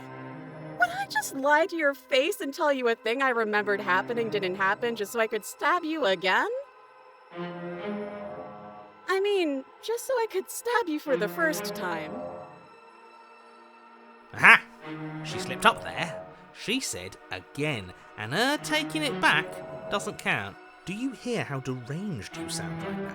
Please stop dawdling. This is only going to end with violence. Postponing the inevitable is only going to make it worse for you when it actually happens.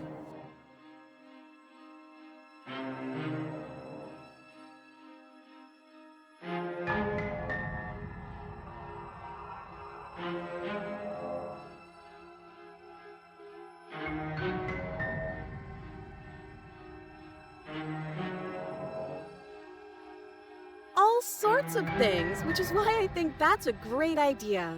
I would love to not be chained up down here. Being chained up is so boring, and I crave fresh and new activities to broaden my horizons. Please don't let her out of here. Believe it or not, I think I'm actually with him on this. Okay, but what if all of this is just a misunderstanding? There has to be room for this to be a misunderstanding.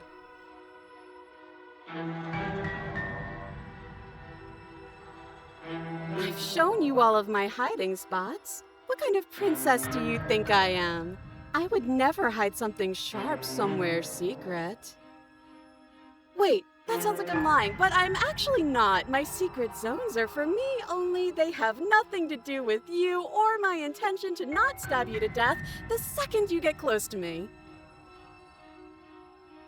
Her smile drops for a moment, her expression sharp and flat. I assure you, there's nothing hidden there. I'm inclined to believe her on that one. She seems serious. Of course, but that doesn't mean that she doesn't have something hidden somewhere. We know for a fact she's armed.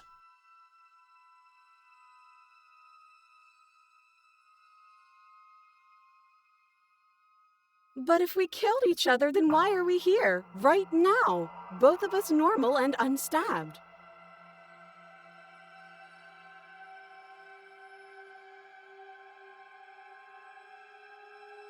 But I'm not mad at you, so please stop standing so far out of reach.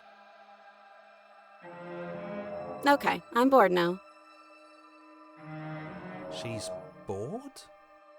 That's absurd. She doesn't get to be bored. Not in a way that matters. She's a prisoner. Shit. In a sudden burst of movement, the princess leaps towards you, a blade erupting from her free arm, her wrist limp and empty from the violent expulsion. Huh. So I guess she did have a knife of her own after all. How conciliatory of you. We appreciate it, really. Now what are we going to do? At least we're safe here. She's still in chains. And those chains stop her from continuing her advance, at least for a moment. She looks down at them with something between annoyance and confusion. Then she slices through her arm. Okay, maybe we aren't safe here. She doesn't even hesitate before darting towards you with a terrifying speed you can't hope to outpace. Ah, shit. Okay, she's down an arm and we still have a weapon. I guess we'll have to use it. And use it you do. But unfortunately for you, and for the entire world, you are horribly outmatched.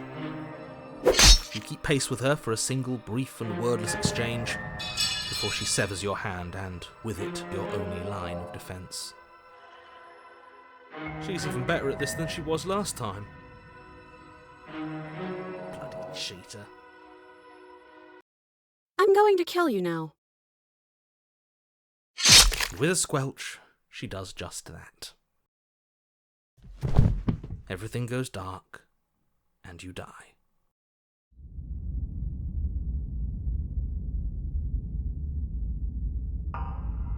You're on a path in the woods. No, fuck that. If we're gonna have to keep doing this over and over and over again, we're not starting in that goddamn woods every time. We're starting in the fucking cabin.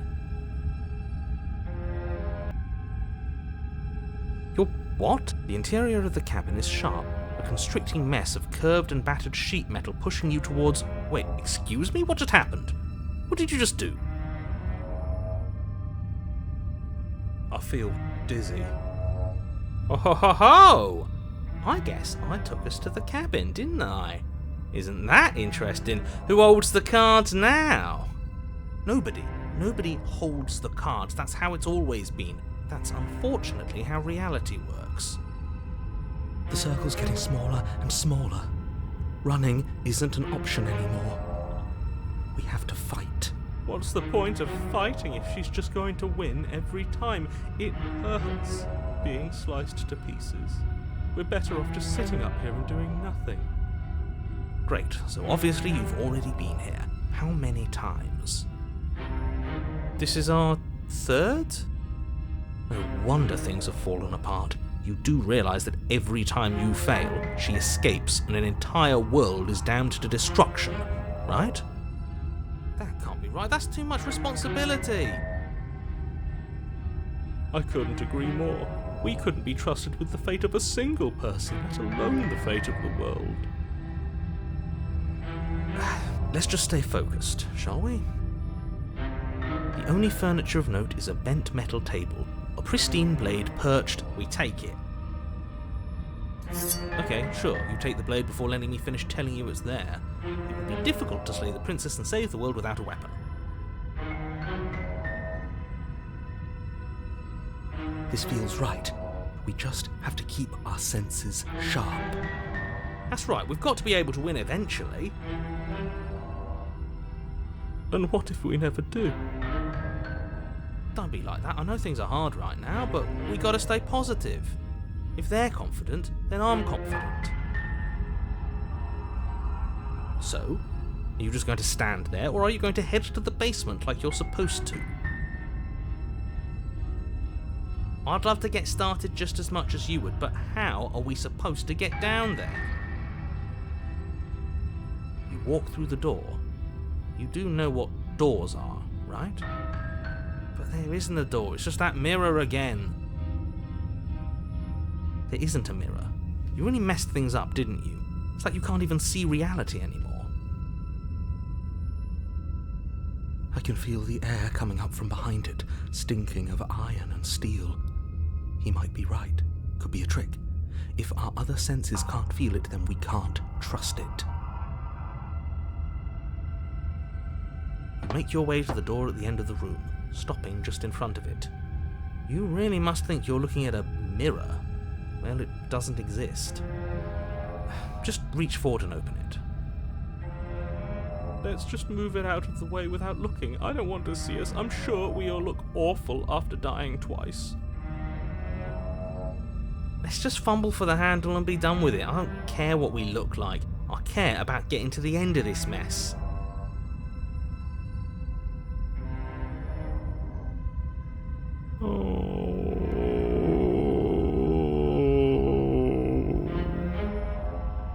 You reach forward and place your hand on the door to the basement. It creaks open. And the mirror's gone. How surprising. It was never there. Just an illusion.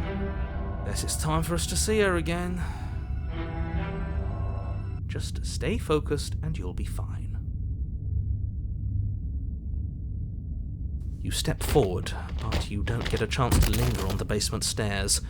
They are smooth and flat and metallic, an unintentional and unfortunately slippery ramp that quickly sends you skittering to the bottom.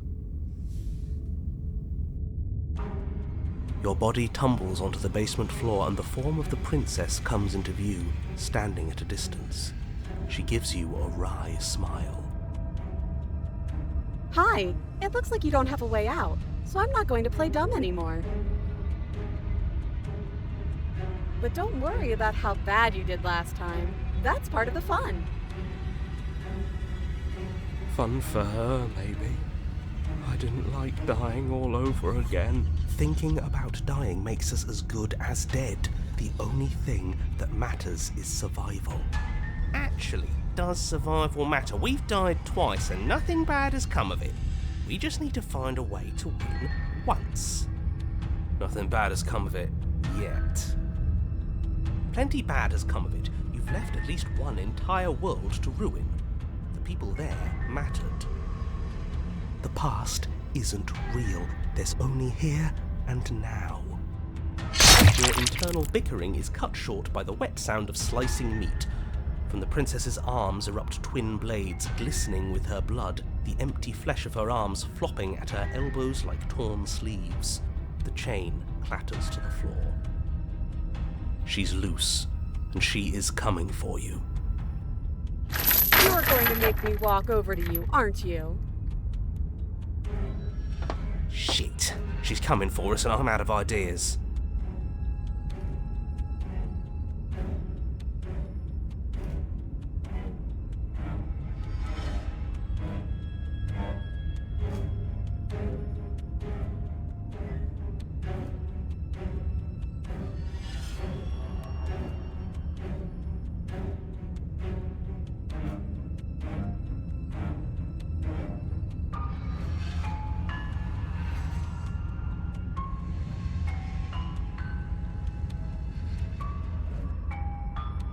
Yeah, that's right, we just have to think.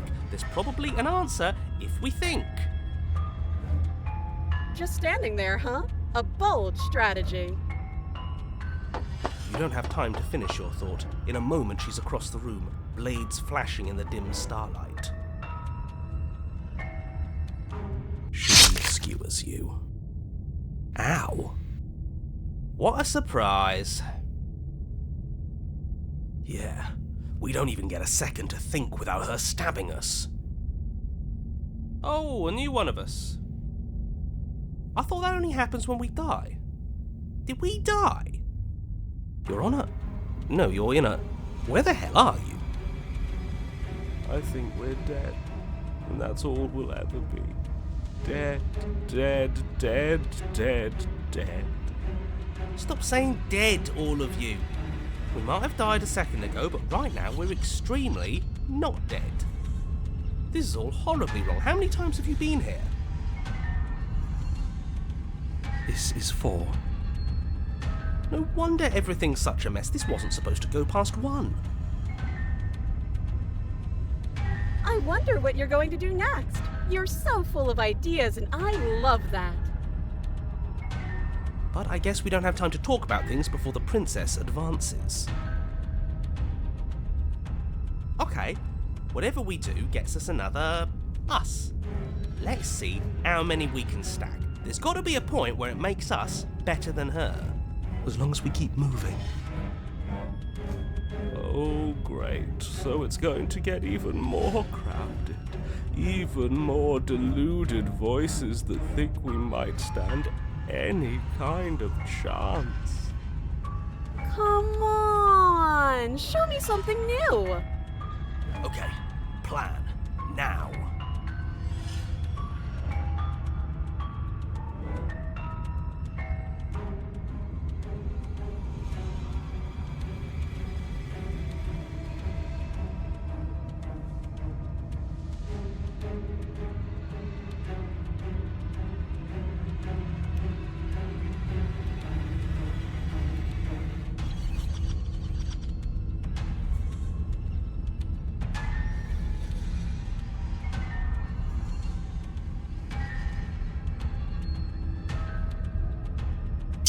Compliment her on those gleaming blades. There's nothing better than a capable woman. She skewers you. You're cute. Well, there's more of us. Let's see if that helps. We just have to hit her harder. She skewers you. You'll have to be trickier than that. Then you skewer yourself. I thought we both understood that dying doesn't get you anywhere. Huh, that didn't do much of anything. We're tougher than I thought. Just panic! Flee! She skewers you. No, you don't get to escape. That's not how this works. It doesn't matter how many times this takes, we can't give up. Okay, let's go again. She's going to kill this body either way, so stop feeling what it feels. She skewers you. Ooh, not bad. Real tough. See? We're getting better. Okay, yeah, that was a good one. Let's appeal to her better nature. We haven't tried that. I'm sure she'll listen to reason. She skewers you. We're getting close to something, can't you feel it? One last time. You're right. One last time, that's all we need. And then everything goes dark, and you die.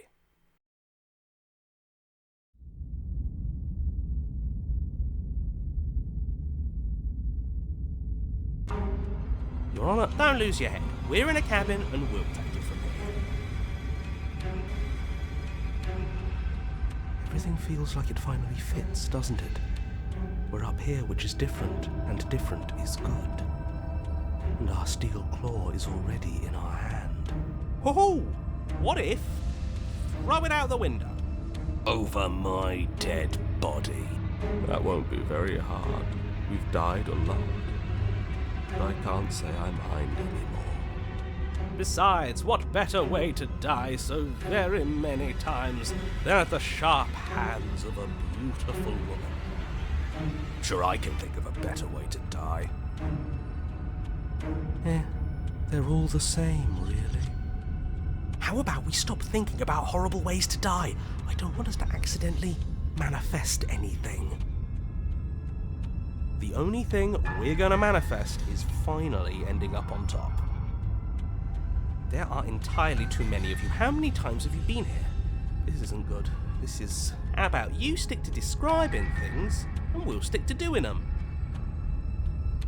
Yeah, leave it to the pros. We'll notch up that win in no time. Narrator, we heroically stride through the door and towards our destined final encounter with our star-crossed lover. Fine by me. You walk to the door and onto the basement stairs, only... It's more of a slide. We know. Fine, I'll just shut up then and speed this whole thing along. Are you sure you don't want me to describe the stairs, or this room, or anything? It feels like I'm hardly a part of this. Don't care, just want to win. Fine, you make your way to the basement, where the princess awaits you. You know, this last time I killed you, and you didn't pop right back up again? I thought I'd actually done it. I thought I'd cut you into so many pieces you just weren't able to stitch yourself back together. But I guess we're not done. That's okay with me. It's good even. I like that. I got something ready for you while you were gone. Do you want to see it? I'm not going to wait for an answer. I'm just going to show you. It's worth it though. Just you wait. And not for very long, because I'm going to do it right now.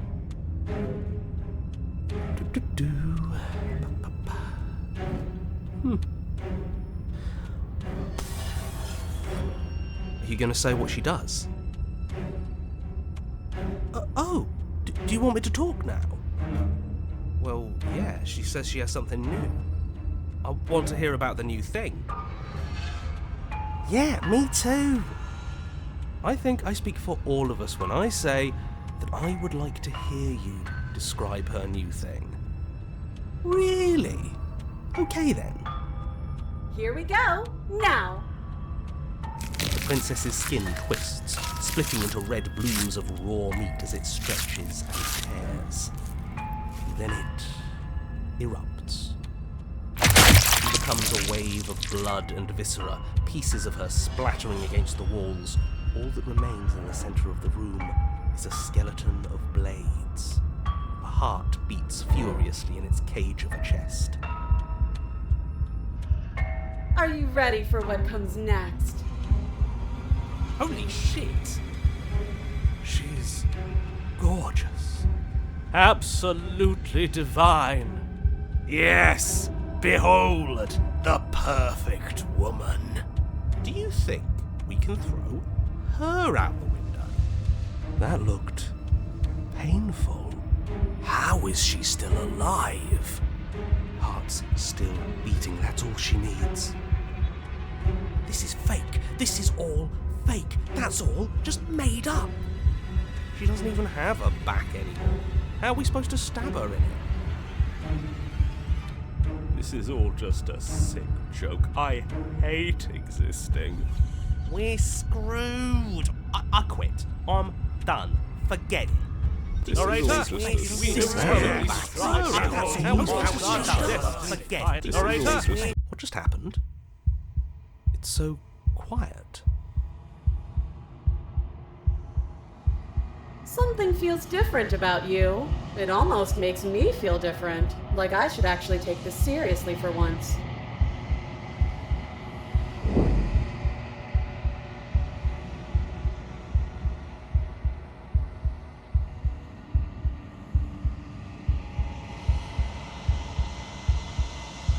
You're incredible.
I think you know what I am.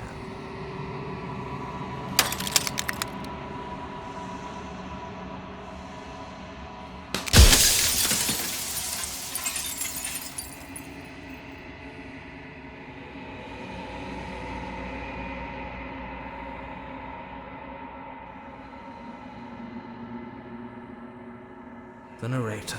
Yes. I suppose that's my job, isn't it? You needed help after all, an objective voice to guide your blade. But you were never supposed to see me. I wonder how many worlds you've damned to extinction to fall this far.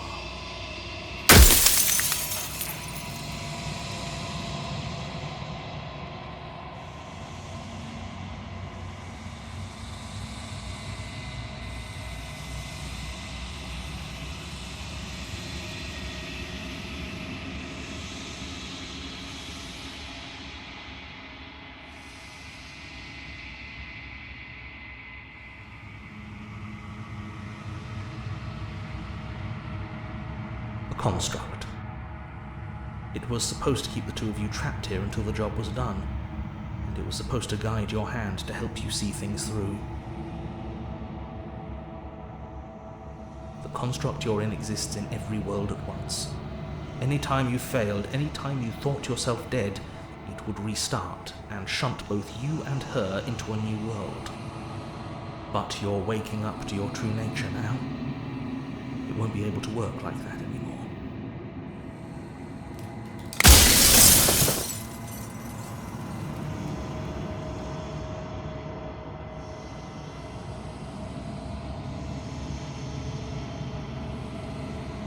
Oh, I'm nothing like you.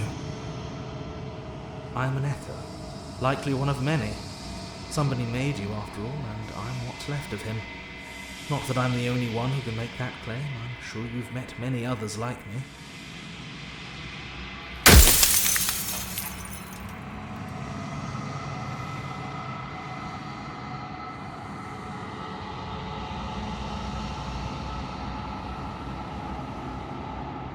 Of course, that is by both necessity and design. This construct you're in exists in many places at once.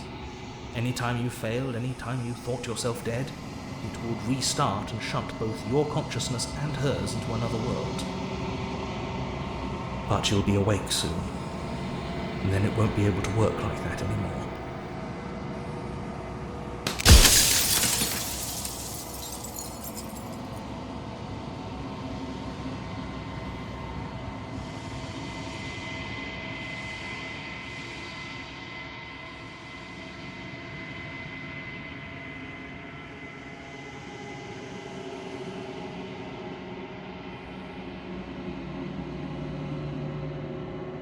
Any other version of me you talked to was just that, a version of me.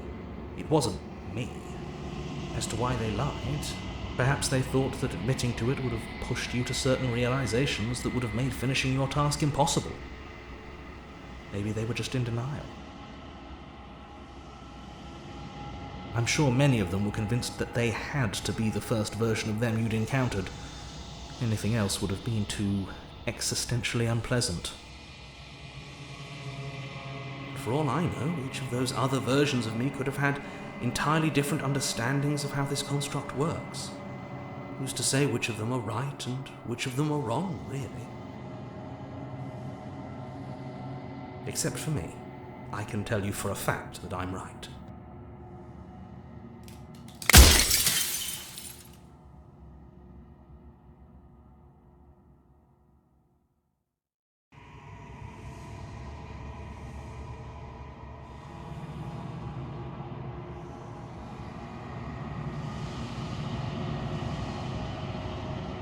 She is the shifting mound, the ebb and flow, the capacity to change. She is transformation, or most of it. Her nature is why I had to die, for she becomes that which others perceive her to be. But an echo can't perceive things, not in the way that people can. So I tucked a part of myself into the folds of this construct to guide you. This isn't the end just yet. You can still destroy her and save everyone. You were made to do this single task, and you will still have a chance to fulfill your purpose once I'm gone.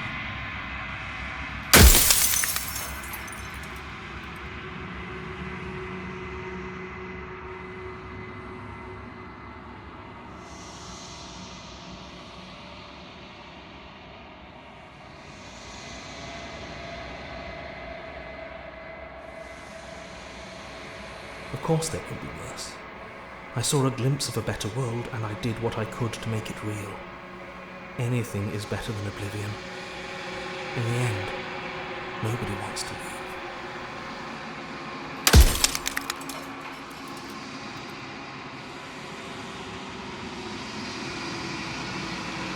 Because among other things, she is death itself.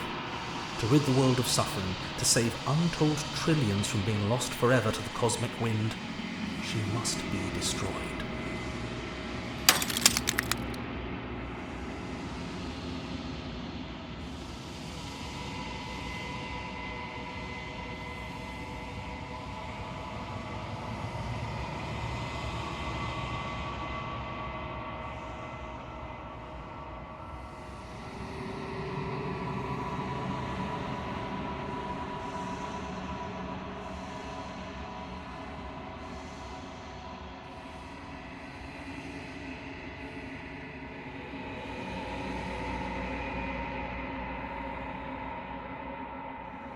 No, I am not a part of you. But that's all a matter of perspective, isn't it? From one vantage point I must seem wholly foreign, but from another, well, all the versions of me that have existed have collectively heard your every thought and driven your every action. If that isn't being part of you, then what is?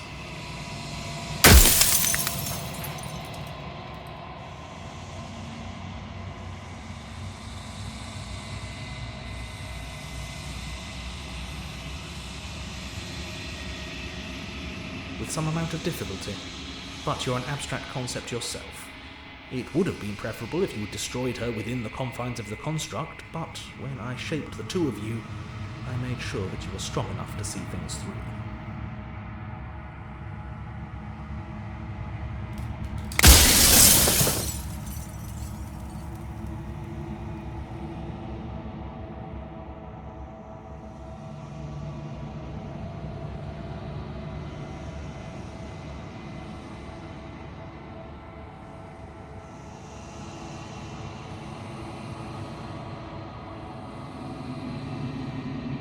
I've said my piece, and my time is up. It's like I said, I'm just an echo, and echoes always fade away. You know what you have to do.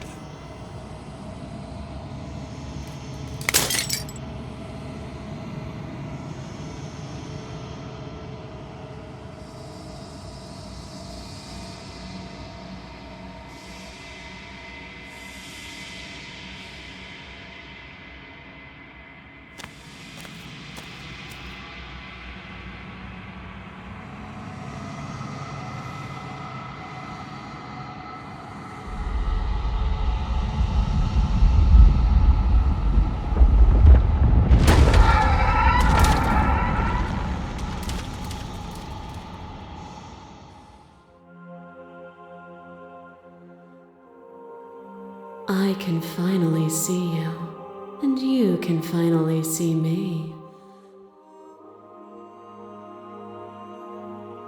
It's been so long, and my heart has ached for this moment.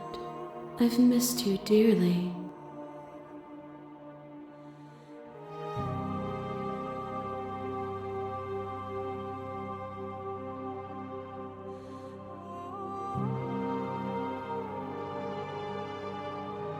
Names are their attempts to capture that which cannot be captured. They call me the Shifting Mound, a pale imitation of what I actually am.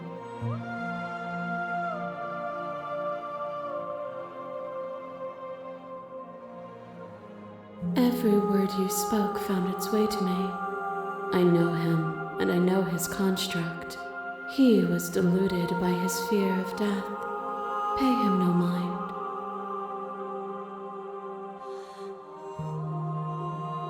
Ever the passive player, always reacting and never acting.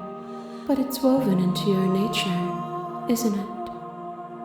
When the echoes spun us from one into two, he gave you a choice and me a role to play. I am not death, but I contain it in my multitudes. So, will you attempt to destroy me and bring about a world devoid of death and the possibility of meaning? Or will you open the final doors to our liberation?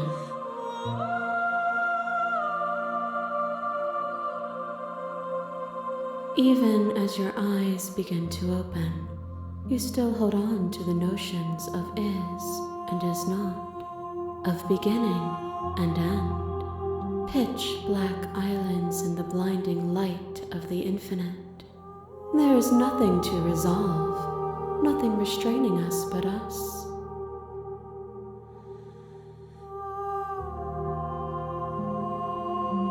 Of course I have a say in all of this.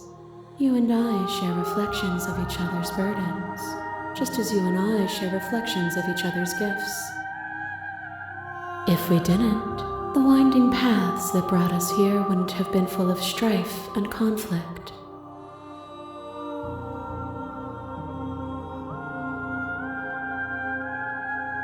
My very nature is paradox, as is yours. You cannot use words to grasp at things that are beyond their reach, and you cannot rationalize that which defies logic. But violence and passion are dances that both of us know well. If this is what it takes to enlighten you, then so be it.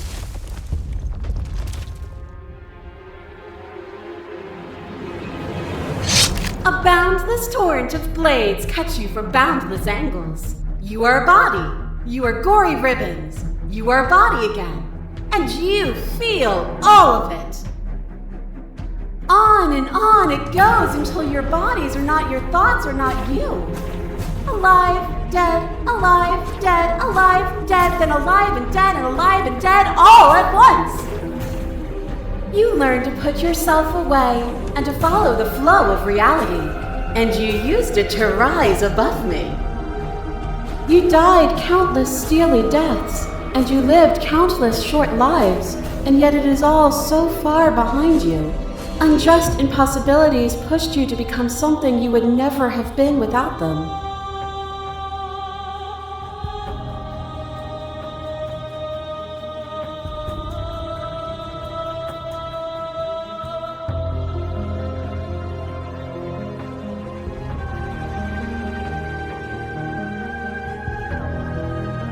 But violence has defined the flow of everything between us. Do not deny what we are, and do not color our conflict with fear. I kill you, you kill me. Back and forth we go, faster and faster and faster. I kill you, you kill me. Hollow eyes watch from the dark corners of a forgotten place, flooded by emotions left unspoken. The tide rises. I kill you and me.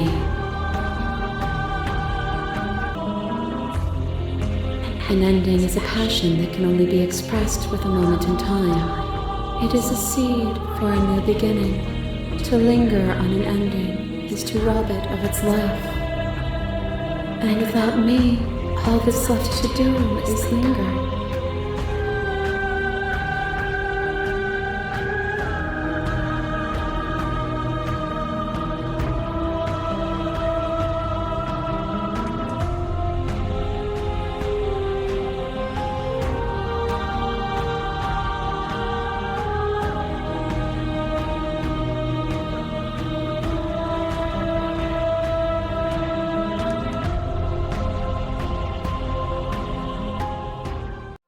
Nothing brings me greater joy than to hear those words.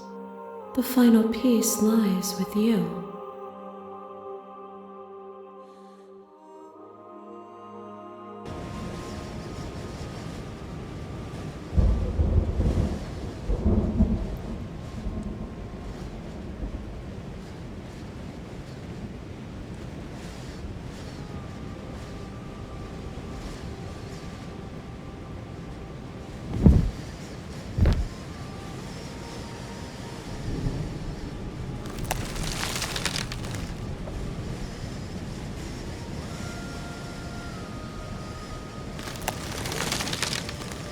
I love you.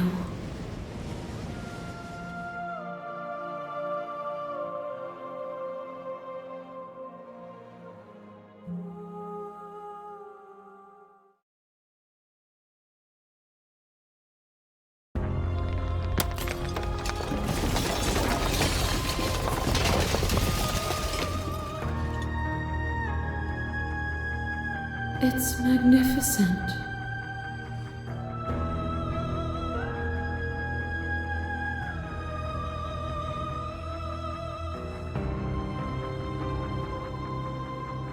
Everything, just like it always has been, and just like it always will be.